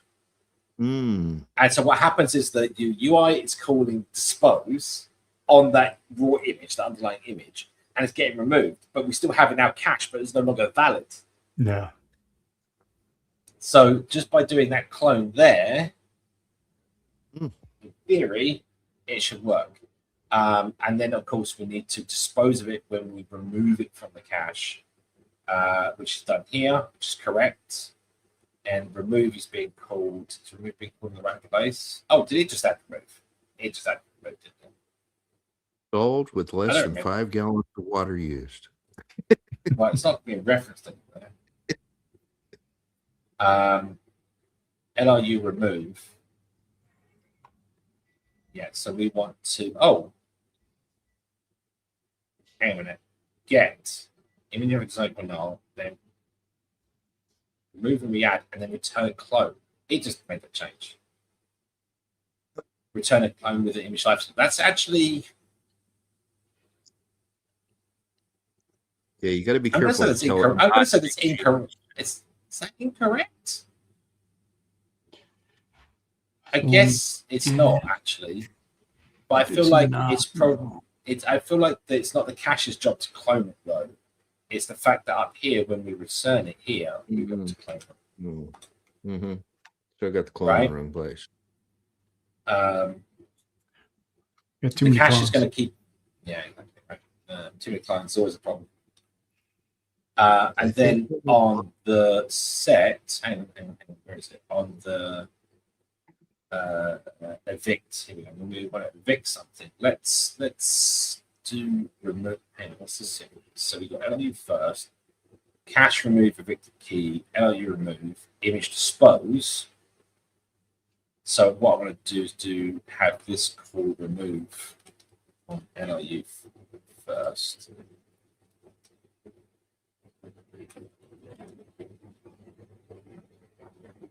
Yeah, that makes more sense. All right, so just tidying that up basically. So it's now doing the same thing, right? Right. So it's removing from 2 and then disposing of the evicted image. Okay, so now the life cycle is we always operate and have a clone of our own because of the set. This needs to be, if it doesn't already exist, actually saying so we could set it, we could already have it in there, in which case we make an extra clone that's not referenced correctly. So we use something like underscore cache with if absent.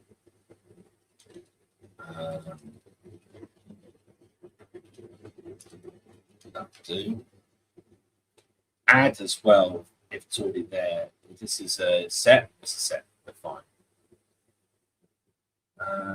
Yeah. Okay. So AI kind of helped us, I guess. Well, if it works. I don't. Let's see if it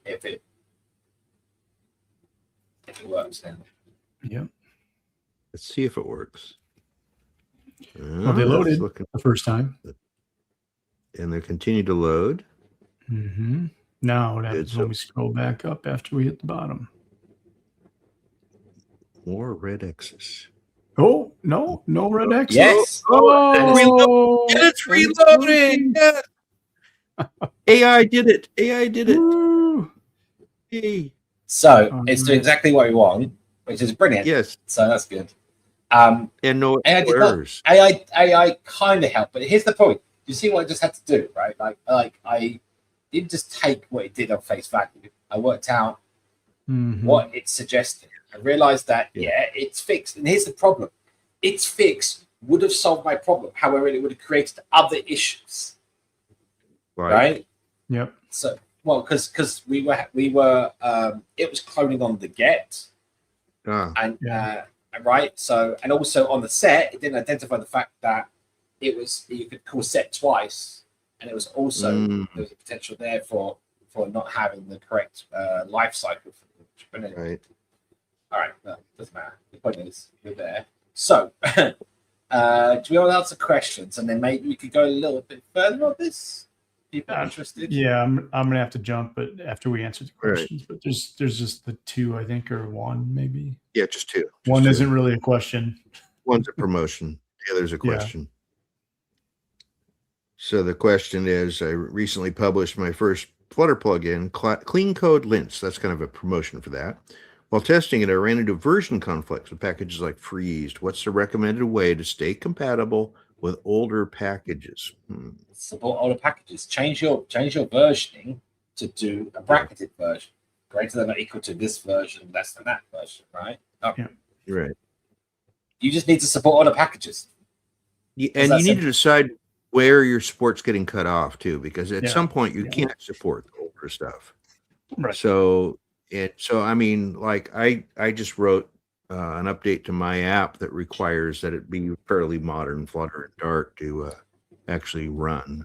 And I don't care because I'm trying to support today's releases, not years ago. Transitive dependencies are like the bane of the developer's life because they're not known, right? You can't know what transitive dependencies are, and there's dependency, which just gets into this whole kind of like tree.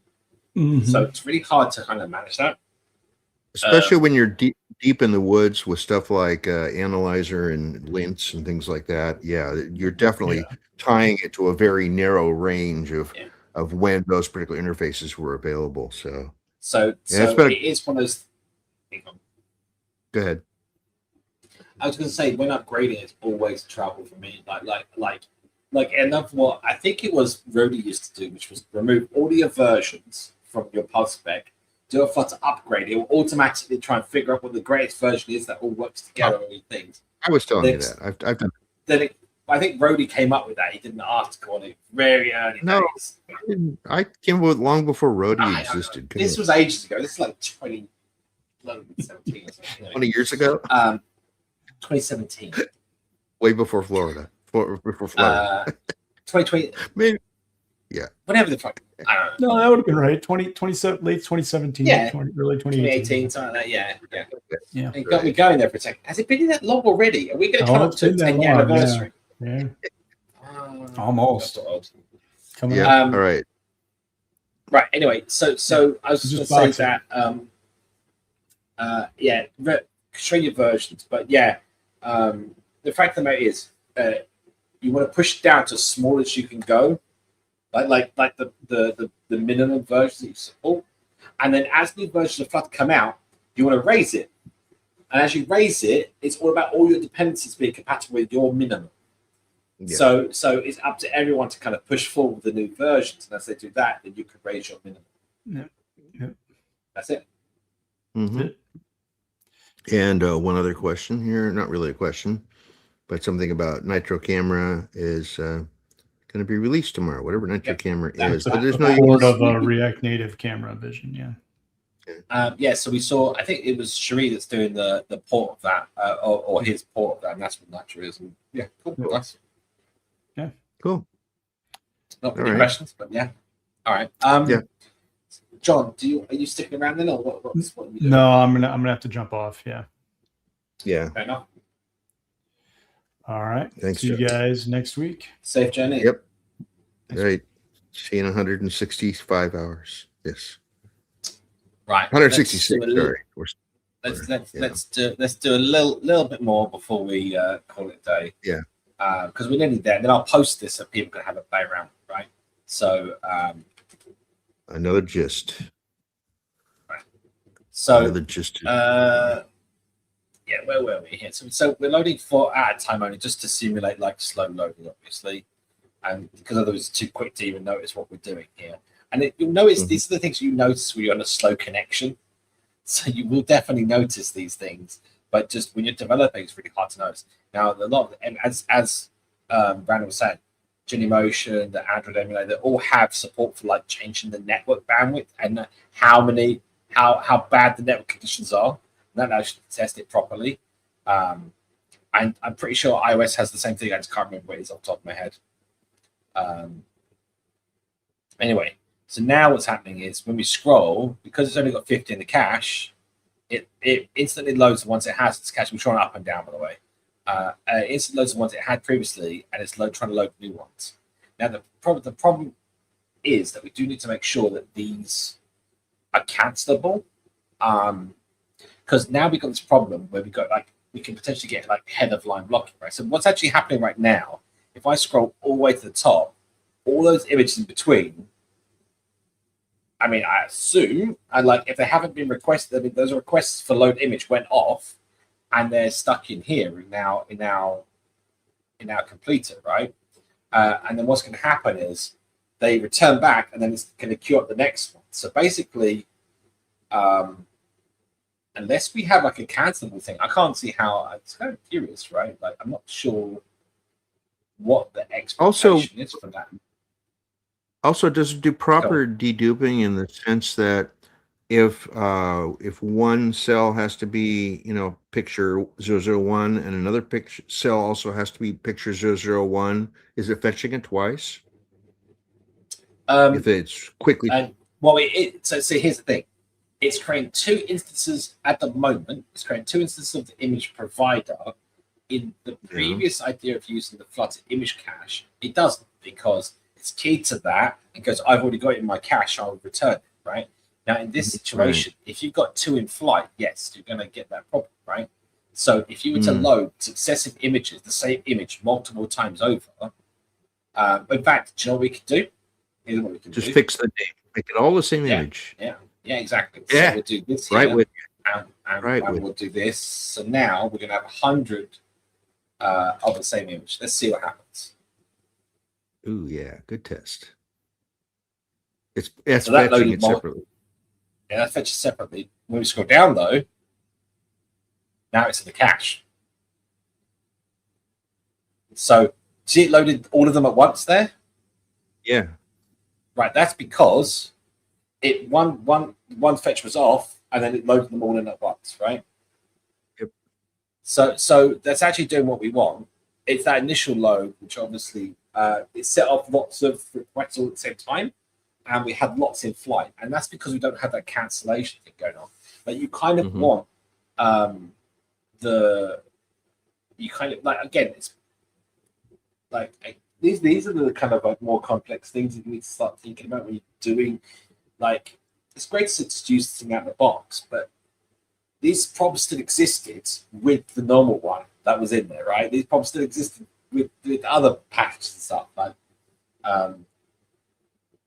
but anyway, let's. So the point here being that so we've got a few different bugs that we'd like to solve. Not bugs is a very strong term. It's function, right? Optimizations to do, right? We ideally like to do, but let's not go there right yet. We could leave that for the viewer, right? Yep. I don't like this idea that this is evicting from the cache. I don't think it's necessary. Because an error occurs when loading an image. Well, I mean, it shouldn't be in the cache. I kind of want there to be, I feel like there should be an in-flight cache. And that's what we don't have, right? So right now, this LRU cache, so we got three levels of caching, right? We want to have an image cache like this, which is just, we've got the image already, stick it on the screen, right? Done. You want a in-flight cache so that if you make another request for the same key, the same URL, it returns back the same future that's waited to be completed, right? That solves the multiple requests going in. And then third, we want a disk cache, right? So that if it doesn't exist in the memory cache, but we still request for it, we've already downloaded it once, we get it from the disk rather than from the network. This saves on the user's bandwidth, costs, overhead. I know bad connections, trust me, you want a disk cache. It's very often more than you realize. How about turning that upside down, though? How about having a cache that just has a key and the value is a sealed object with multiple states, in flight, on disk, in memory? Okay. That way you only have one cache namespace. Okay. Image. Well, I appreciate that, but it's more about the fact that they are actually, the disk cache and the memory cache are definitely different. So you want to have so much in memory at any one time. So you track that by, as like an LRU, you track that by how often they're used, not if they're on disk, right? Yeah. Okay. So you need the index across the rows there. Yeah.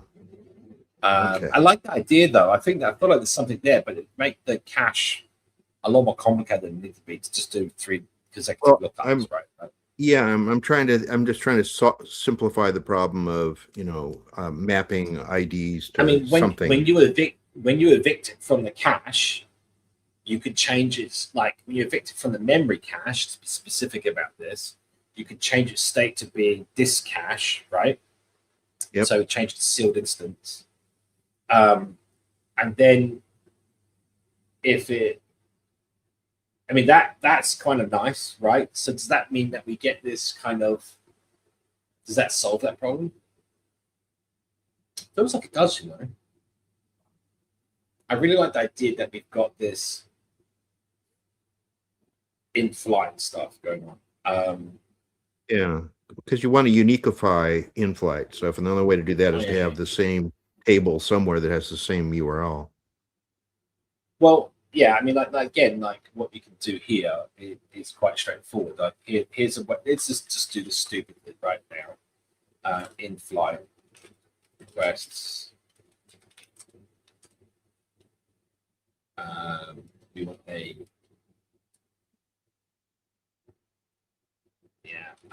string to completer.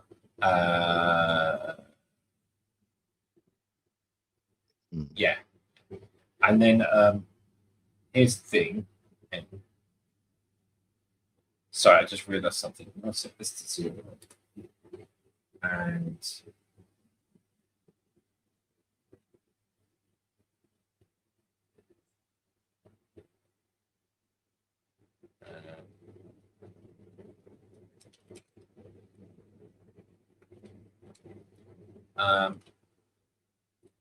oh no, that's the key here doesn't work. I just realized my cache key because I don't have an equal or a hash code on my image provider. We'll just change this back to string because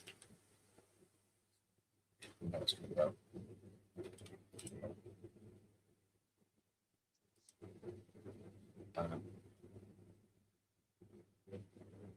Right, so down here, if it's not in the if it's in the cache, it returns. If it's not in the cache, we've got a completer. We then chuck that into in-flight, and then what I should say, we didn't say if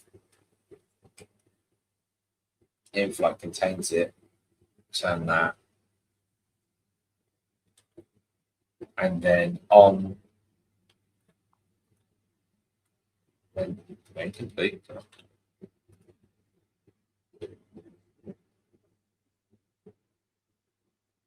That's a little bit. I missed it. What happened? Okay.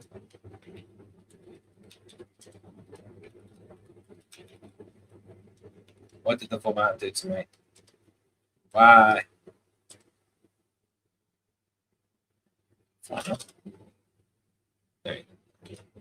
That's better. Right. Okay, so yeah, that should work. It's chilly, but let's see what happens. Yeah, it worked. It all came down at once. Restart. Boom.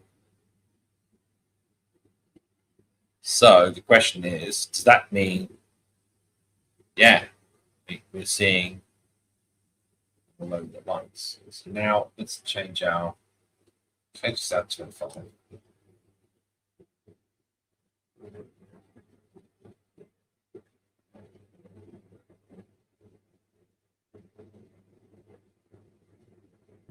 Okay, that worked, Randall. Yeah, I heard. Just couldn't see it. You're away. So yeah. So now if I restart, you'll see it just before they uploads them all at once rather than. Wow. So now it's nice and simple. It's like magic. Magic. Yeah. Oh, magic. So I think this is actually the I'm liking this a lot. Like see it, like how powerful has this just been to do this, and how we've done this in this. Is what I liked about Flutter initially, about 186 lines. That is like phenomenal what we've just managed to do. We could use this in any app, right? Like it's quite a reasonable thing to do, right? The way this is set up at the moment. Okay, so we've got in-flight images. Let's put this back to image URLs again.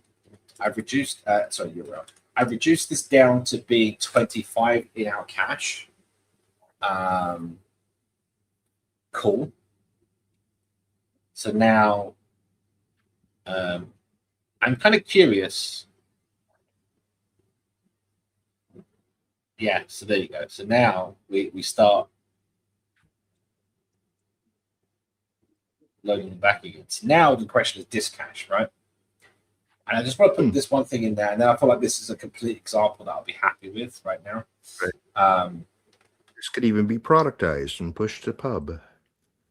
Which I think I want to do, but no, not today. Not today. Right. Yeah, application cache directory. Cache. So we want a way of caching. So it's cached image provider, right? NRU cache full of memory.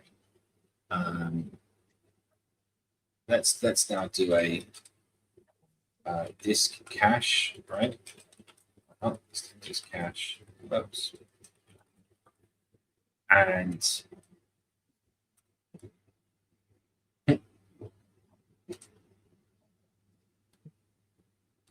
I just want to see what it's decided. I just kind of interested to see what the AI comes up with, you know. Just write the whole thing. Yes. Look at that. I like this. This just come out some random. This is coming out some random crap right now. Look, it's just stuck in evictions equals 0. Yeah, I still gotta get that a shirt made somehow that says "You autocomplete me." Okay, so it's kind of let's see what we've actually got going on here, because obviously this is not correct, right? But let's just see. So we've got let's create a static future directory. Create, and we're going to return back. It's kind of interesting, right? So I feel like we could still do the singleton approach and have like a instance of this cache, right?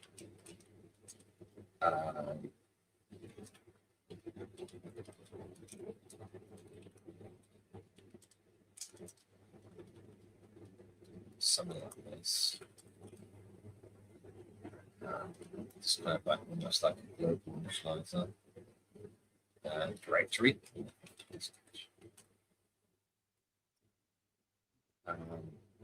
And then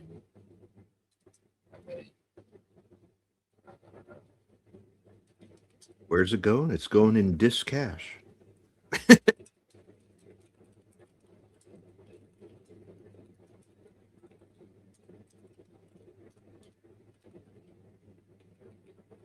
Right, whatever. I'll do.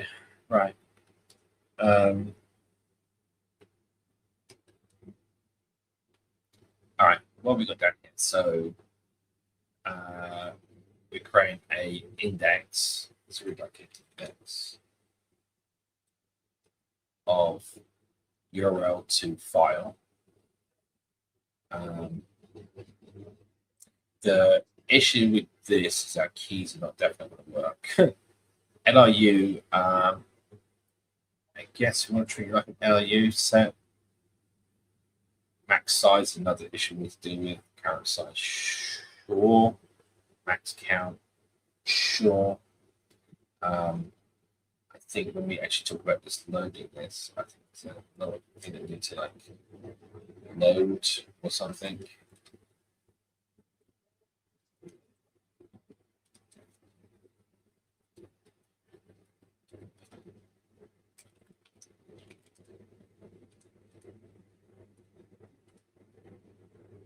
Not bad.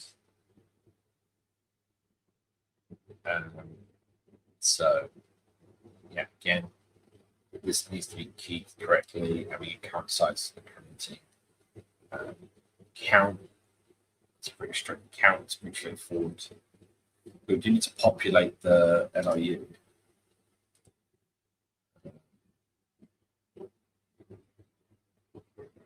So that's an interesting. The weights of the LRU disappear with this.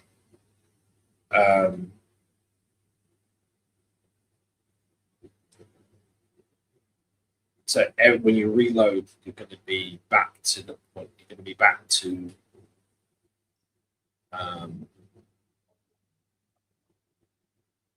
equal footing for everything. As you start using them, start swapping, which means you're going to get random kickouts from your cache, random misses. If you're at the 100 limit, let's worry about that on time. All right, so we're gonna pull create. This gives us an instance, sets up a.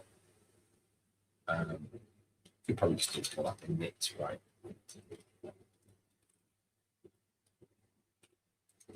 Something like that would be more appropriate, I guess.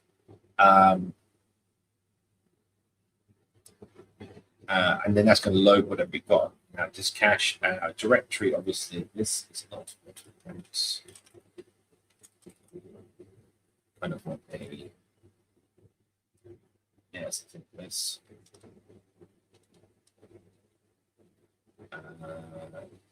Image cache.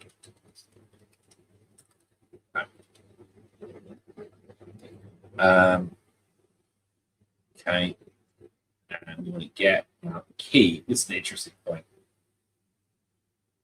The file names that we're storing them under is using the path at the moment. It's the key, which is not appropriate, right? Like we can't use the URL as path. They've got valid characters for file system, so on. So we need to like SHA hash them. So we could do like a SHA-1. SHA-1 code. SHA-1. SHA-256? No, because it's not secure, right? Okay. So this is just a case that we want to take the URLs and make them the keys, right? So when we do set, effectively what we're trying to do here is the key would be in the URL. Let's do this, something like this.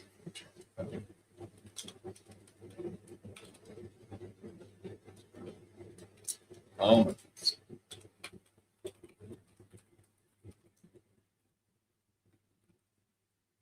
So we're saying set this file based on this URL. And this gives us back to digest. Get the So you're picking a disk name based on the SHA-1 of the URL. Yeah. Right. Okay. That makes sense. This becomes a key. So I think let's make a function here, which is like screen key for URL. Yeah, perfect. Thank you very much. Anyway. Key for URL. Okay. Okay, so we're going to store that. Add the key to the LRU. Current size, sure. Max size, remove the first one. Add is always pushing to the end, isn't it?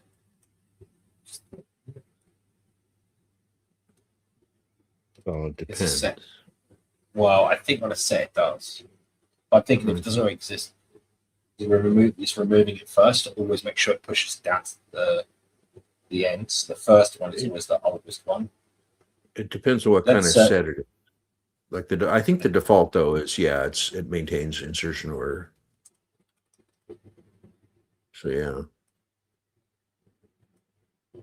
So if you add something that's already there, it's not gonna change its insertion order. So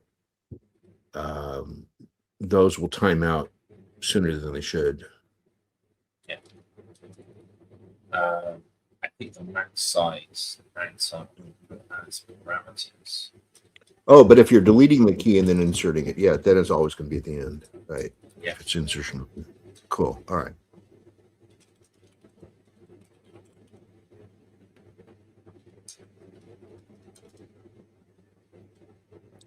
It also key them by timestamp or something so that you wouldn't have to delete, but you only have to update.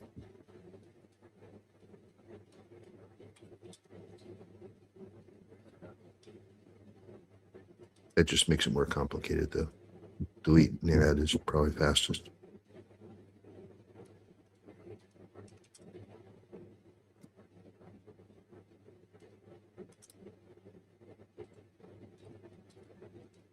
Actually, I think since delete returns the old object, you could actually do an add with a sub function of the delete. So it just doesn't have to, well, except you've got the key there anyway, so it doesn't matter. All right, so this is Garrett. This really is not sure that really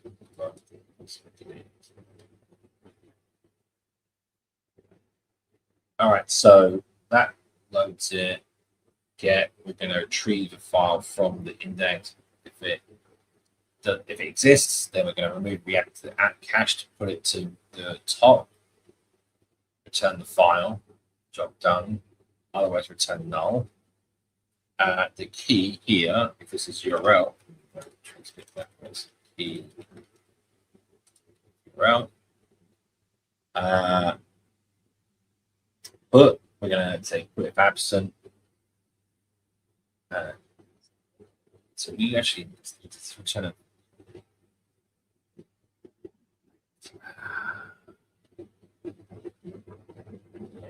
Key exists, the current value is returned. I want to know if it exists to know if you want to write it to disk, you see. So I think I would say it's if index contains key, then we just go to right, don't need to do anything. Yeah, otherwise we're gonna add everything up. If the greater than our max size, then we'll remove the first one. And then we want to, I think this is interesting. This is putting a file because the file already exists. That's not what I want. I want a get file. Do I care that it's files? Probably not. What I probably want to do is a stream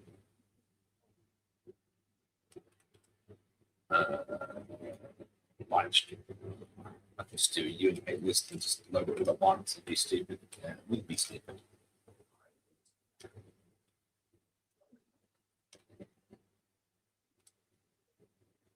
Like it reads by sync. Sure. Talk about future stuff later. Let's get this working.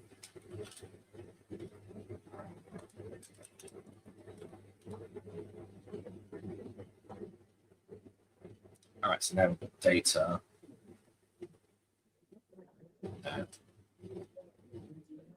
Yeah.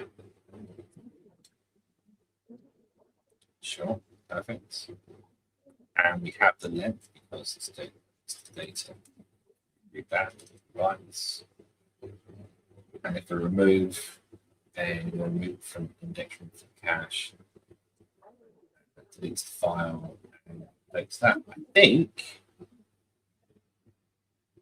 that's our disk cache, you know. Let me check key forward to remove. It's on.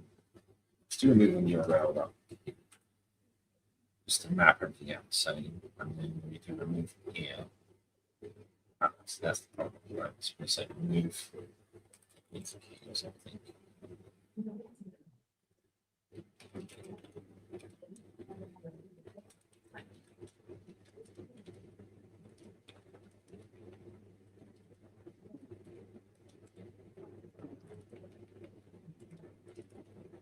Our public interfaces based on the rows. So. Cool. All right, so now we've got this cache. Let's go establish this cache and then get our other one to use it and see where we go from there.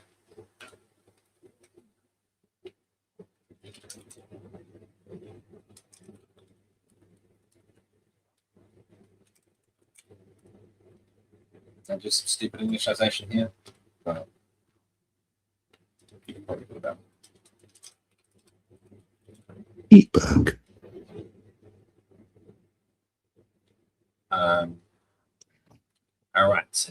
here, let's go back to our this instance of LRU caching. Probably again, we've got these static instances. It's not, but it's great for our demonstration. There's obviously better ways of mentioning the state.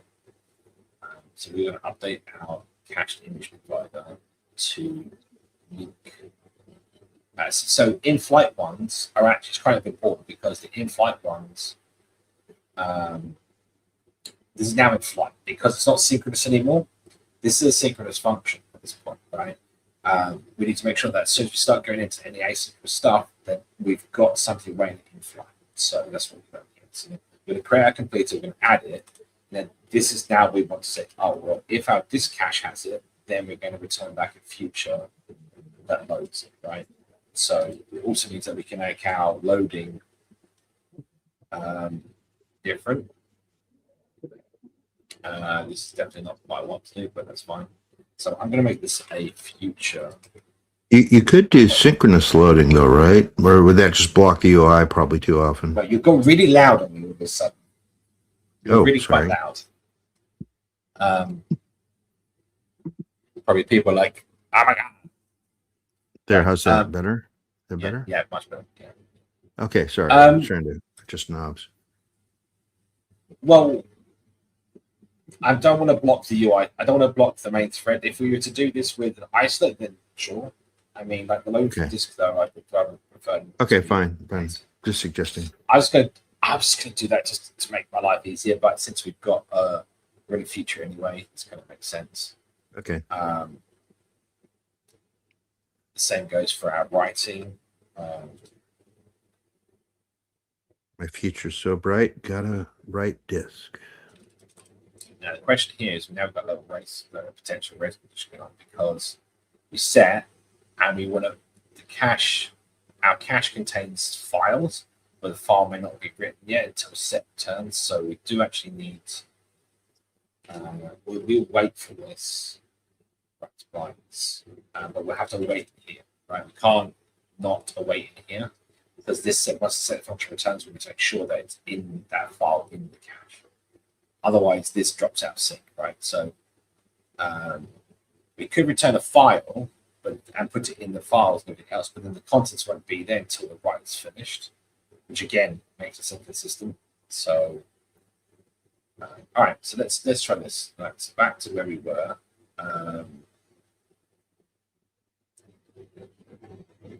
So I'm going to get back we kind of want to know, is it in the cache? So I think we'll have a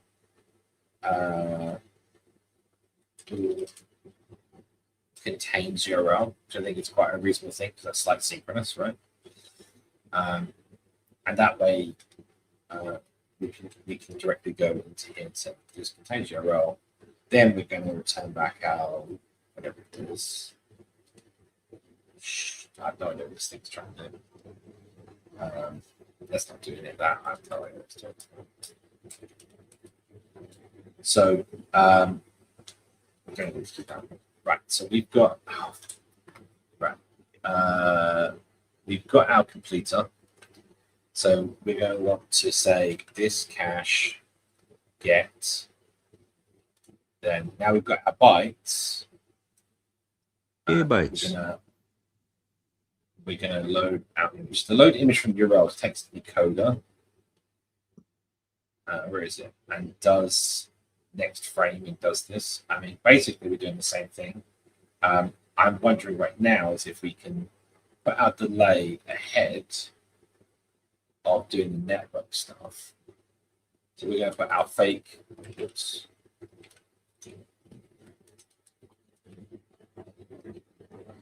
Our debug delay network to fake bad network, right? Meaning that down here, our oops, right? What have I done? What have I done? I don't I've know. too many brackets. I've got too many brackets up here. So let's see sound. So loading from bytes. You must be off. I've never seen you do that before.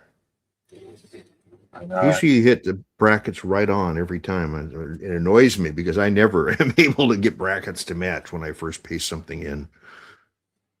Whatever this crap is, yeah, that's all right about that. Right.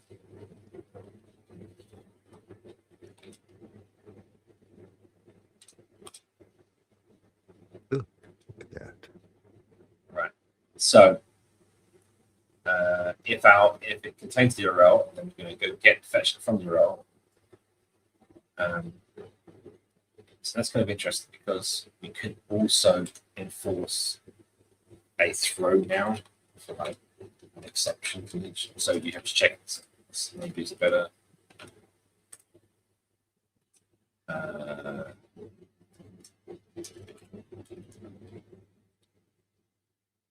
Yeah. So now that's that nicer. Load image from bytes, load image from URL. So the reason why I was changing that around here is because I want to take this piece and handle it slightly differently. Okay, so we need to try finally.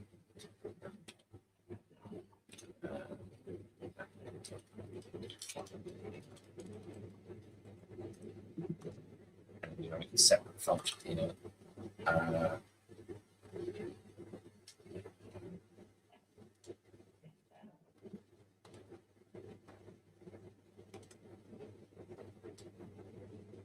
So we're going to grab our codec.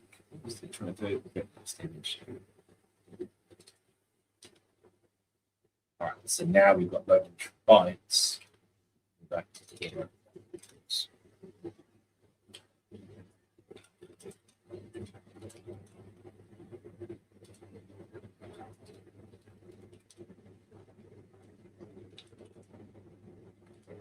All right, so this is just so we can reuse this piece for from disk piece, right?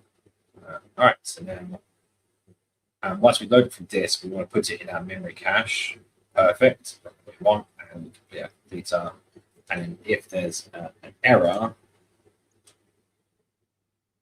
we'll do the same thing that we're doing down here. Now, what's interesting is to see these two are the same now. In fact, we want exactly this piece here. So what we'll do is we'll take this and say future dot this future, yeah, so, and then we'll say we can say a future turns into info.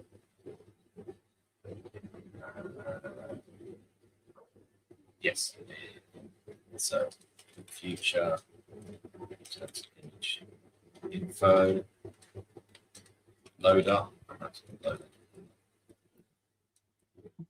This loader is going to be resolve this.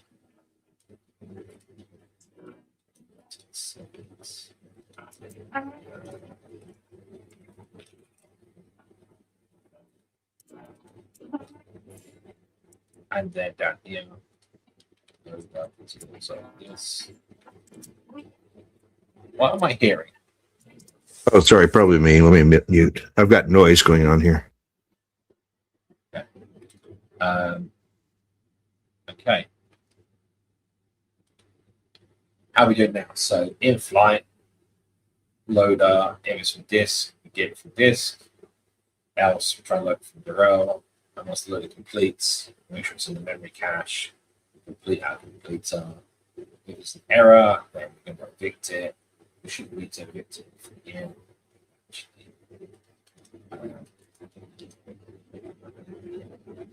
It shouldn't be in our cache to remove. I don't see any harm in running it in there anyway. And then the run we complete, we're going to remove from that in flight.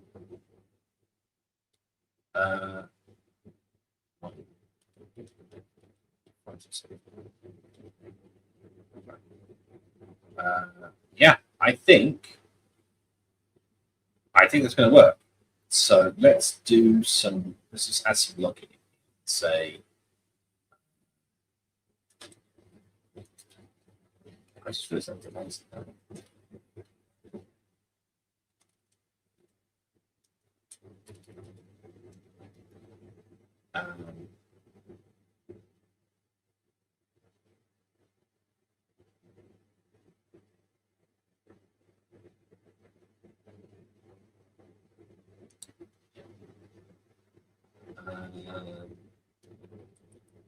Yeah, let's output free downloading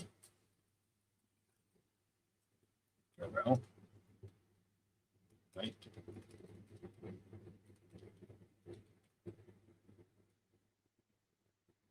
Up here we'll say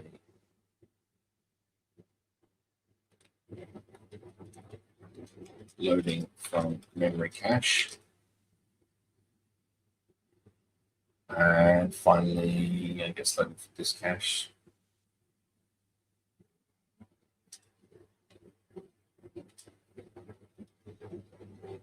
Actually, I guess I kind of want to do it up to that. Right. Let's see what happens, shall we? Let's clear out. Let's see what happens. Loading for network, all of those. Scroll up. Load more. Scroll down. Loading for memory cache. Keep going. Network, network, network. Oh, I just realized. You haven't tried to write something. This again. It's a cute mess. We actually want to the final yes.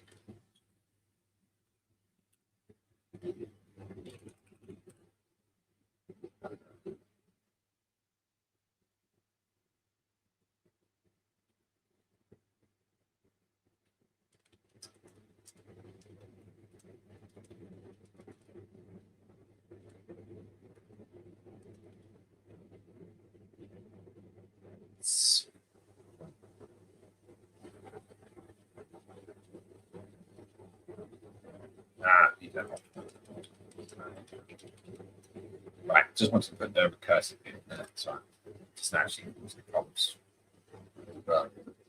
Right, so loading from network, blah blah blah.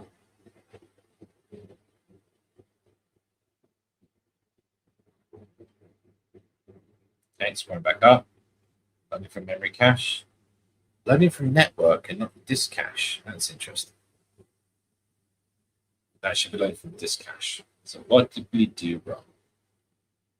We did not put it in the disk cache. That would be what the problem is. You can't fetch it from the disk.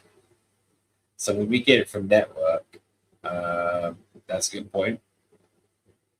We should fire off a disk cache set without in the way.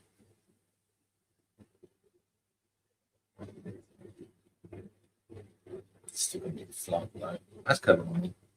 I don't want the display of the image to wait for the write to disk. It does mean this means you could get potential double write to request the same image multiple times very quickly. We got the in-flight stuff. I don't think that's going to happen, but you know, it's the thing. All right, let's see. See if we're right now. From network. Let's load them all. So all of these should be effectively loaded from disk after this. There we go. Loaded from memory. Memory cache. Disk cache. Ooh. And now it works. It works. Back to the top, and now scroll down. There you go. So we're going to get disk cache. Yeah, all memory cache, depending on like how many we've got there, right? But you can see the loading from disk. There is, you can see the pulls. There is a pulls there. Now that's without any of us doing any. You know, as I said earlier, we got that fake delay that we added on the network. Yeah. This delay that you see here when I scroll, that's just how long it takes to load stuff from disk. Right? It's longer than you think, right? This should actually use the disk cache now if you completely restart the app, right? Yeah. That's right. Restart. Ooh. Network. Oh, because no, wait. I think I know why. I did not. Let me just make sure I did this. Are you Yeah, refreshing the data cache? No, it's my fault. I was trying to Yeah. feed. So that was a good test. It revealed incomplete stuff.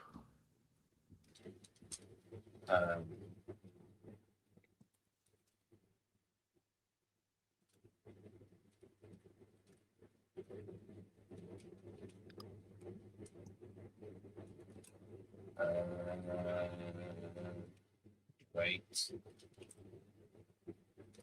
Check in. Oh, still what though? Okay, let's find out what happened.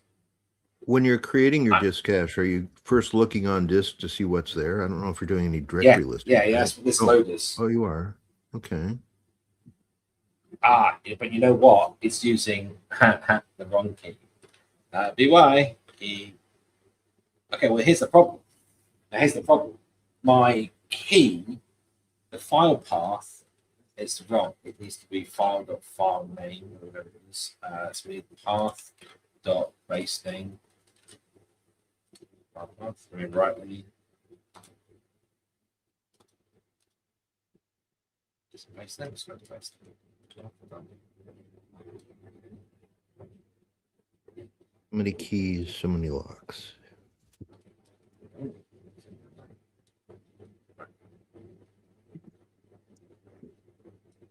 And so we just want the file name. I'm going to put these parameters over now to our lips.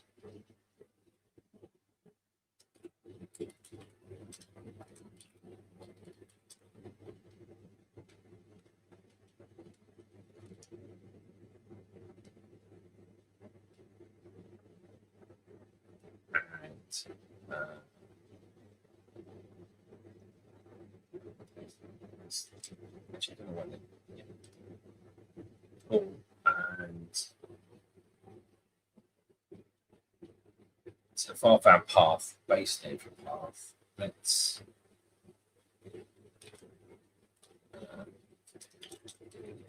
key. What's this?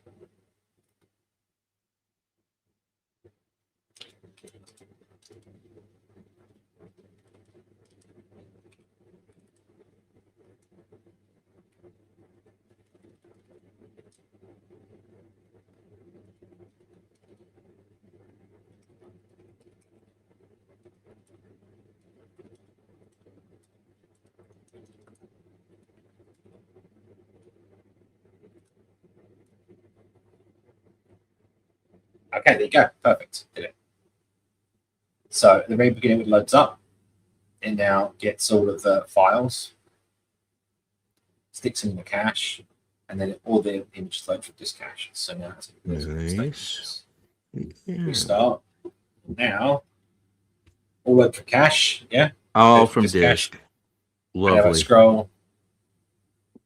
Let's clean the scroll. Eventually, it should come from memory, though, right? Eventually, yeah, should come from memory.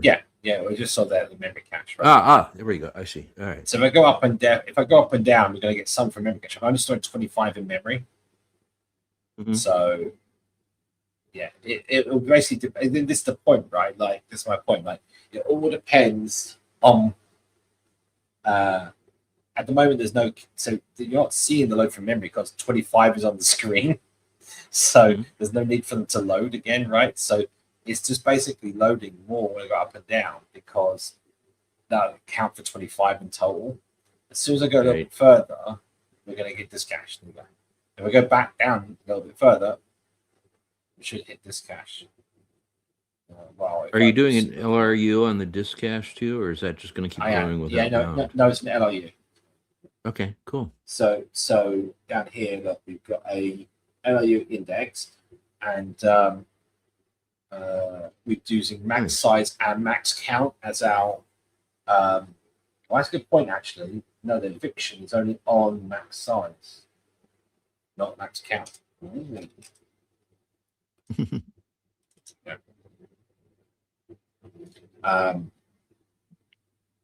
Yeah. So.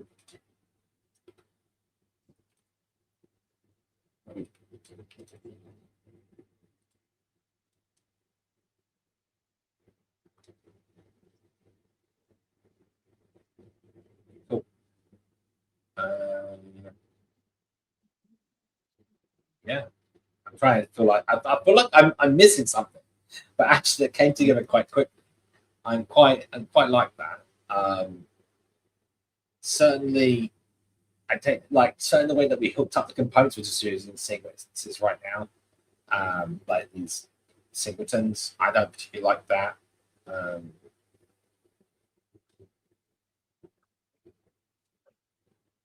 And we've obviously forced the fact that we got to bad network condition.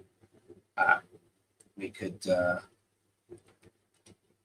It's also sort of like it would be nice if you could do enough abstractions so that you could essentially reuse the same LRU logic at multiple layers, so that the in-memory cache is coming from because the widget, I mean the scroll view, grid view is doing its own caching too.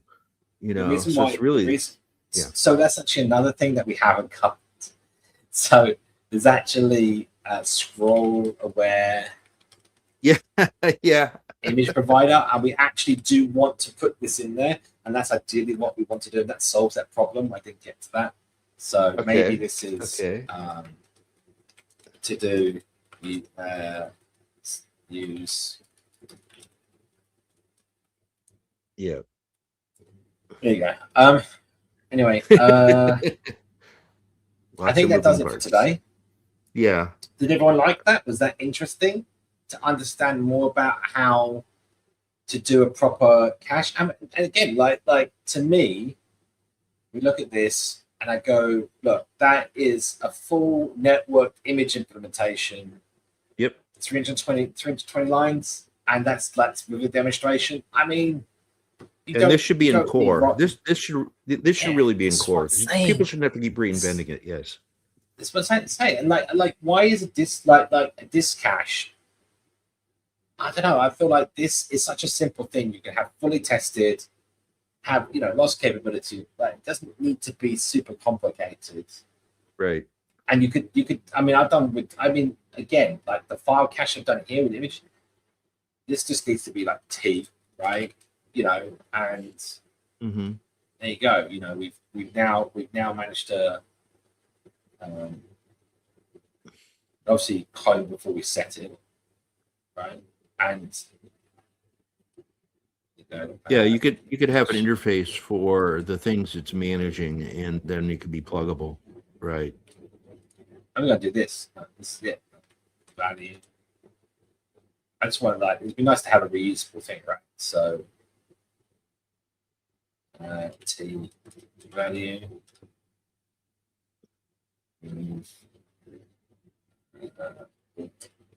Actually, T.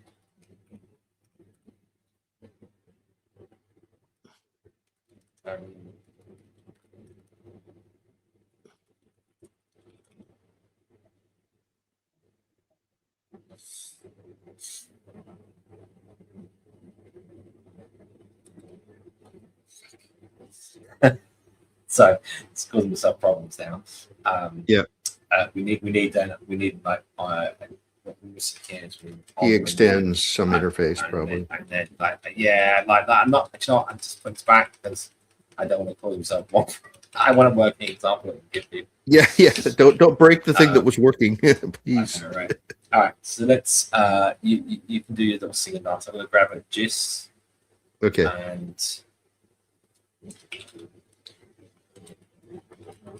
And Lane just arrived, so obviously it's time to finish the show. Or Lane. Right. Let's see.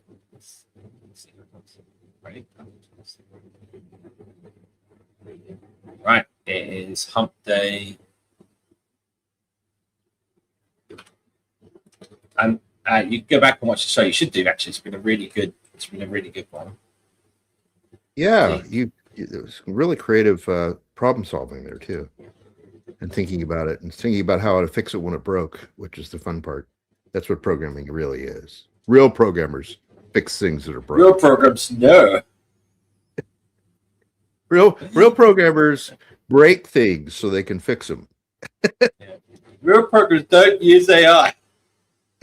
No, not at all. I'm not using AI at all. To be honest, actually, I don't think, apart from that issue to help analyze the issue, we didn't really use anything like that. Right? So No, you didn't. You're doing some autocompletes, but not much. Here's occasional autocompletes. Yep. I like that, Lane. I'm a bug developer on a feature team.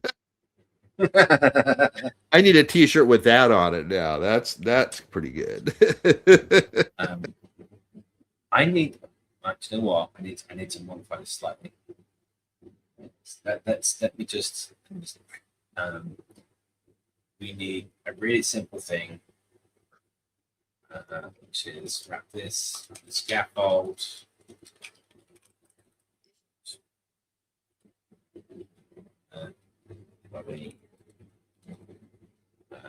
Bar, image cache example, actions. Yes, this is fine.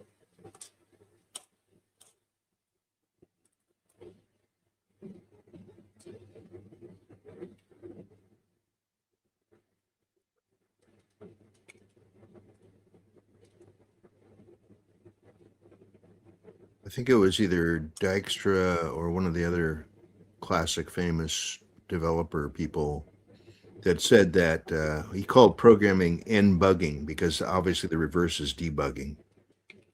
Did anyone tell you that's what we do? We do is correct bugs. Yep. We make bugs first, then we correct them. Right. Let's just see if this one will. Right. So now, if I scroll, load to network, scroll back up. No. Still from the network. Uh-oh. Hang on. Did I break? Hang on. What? No. You didn't completely undo it. Oh no, you broke it. And you don't have Git. You didn't get it yet. Because I didn't want to. So strictly speaking, it's not exactly necessary. It depends on how you're calling this, but I always prefer to do this when iterating to stop concurrent issues. Kind of old-fashioned of me. In this case, if we were to remove as we were doing it, or for this to have a third-party effect that doing something in here removes it from this index, that would cause some issues. So it's always just nice to have two lists when you're iterating on a deletion or removal. Not strictly speaking, not strictly speaking necessary in this situation here. And you could also do the equivalent of open bracket, ... that thing, close bracket. Yeah. Neither here, to be honest. It's just force of habit, to be honest. Those concurrent list ones are just like the worst.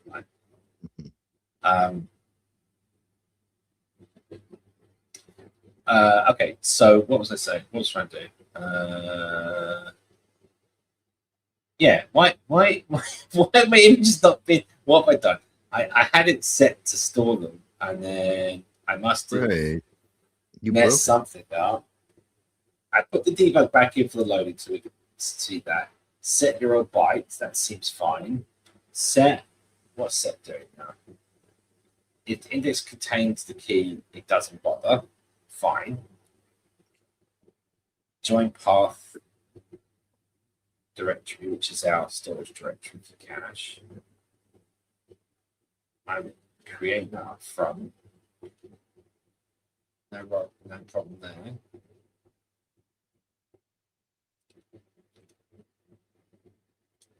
Let's do this and put a login here just to make sure we're not being twapped.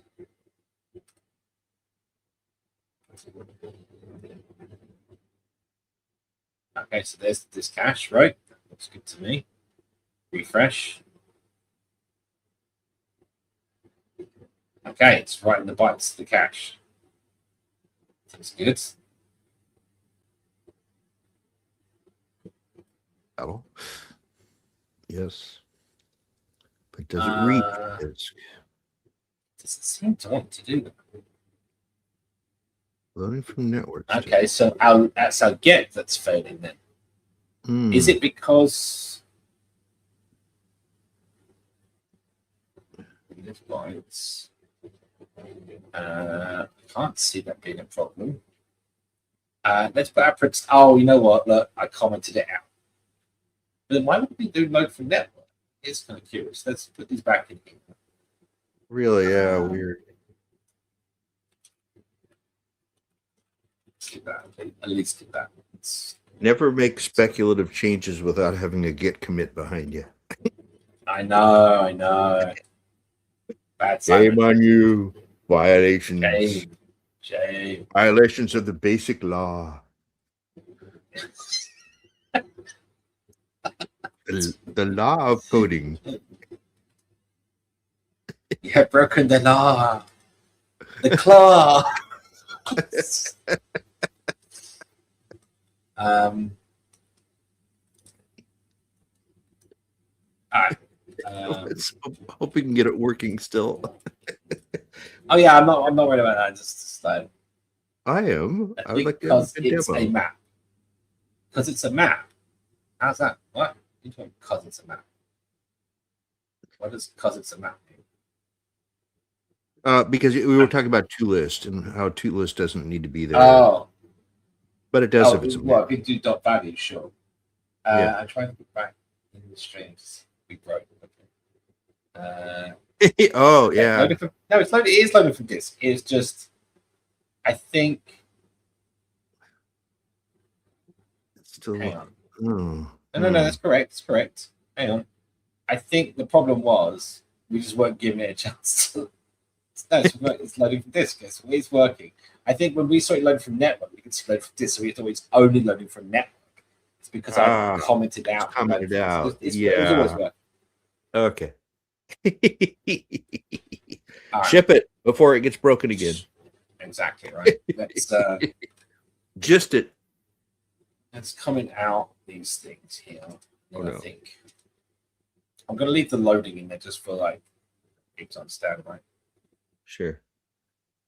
So now if I press the refresh button and scroll, I'm going to load from network. Scroll down, load from memory cache. It will load from disk and it'll scroll back up again probably at some point. There you go. Load disk. Yeah, our 3-level, sometimes 4-level cache is working. I really like that. Right. Stick it in the gist. Now I'm done with it. Image, cache, and providers.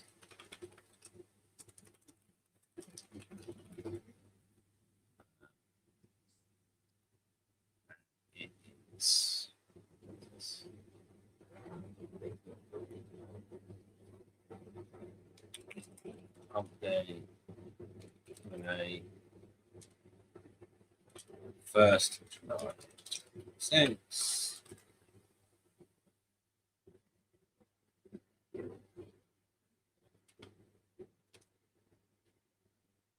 All right, great public gist. Hey. Go Power Rangers, go. Right. Let's see the chat. Where's the chat? We're done. Right. There you go. It's in the chat, everyone. Yeah. Have at it. Yeah. Have at it. Yes. I see heck. I think that was I think that was a really good show. Hopefully everyone's learned a bit about the way image providers work, image cache, how to even do your own stuff. That works really nicely. You don't have to rely on a massive package or something complicated. I think that's about it, really. Anything you want to add to that? No, I think it was a good run of like I said, you were solving problems and then creating new problems, but solving those as well. So your thinking processes were very much on display here. I Working just well. realized I forgot to add the URL deck set. Just had that quickly. Oops. My bad. Oh no. I was like, why didn't you post the images to read my example? I have to go find some myself. Yeah. Oh no.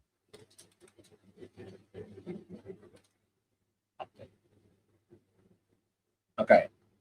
Gist has been updated. I think. So hope it has. Yes, it has. Yeah. Cool. Right. Thanks everyone for joining us, and we'll see you same time, same place next week. We'll see what we get from there. 165 hours. 165 hours. Bye.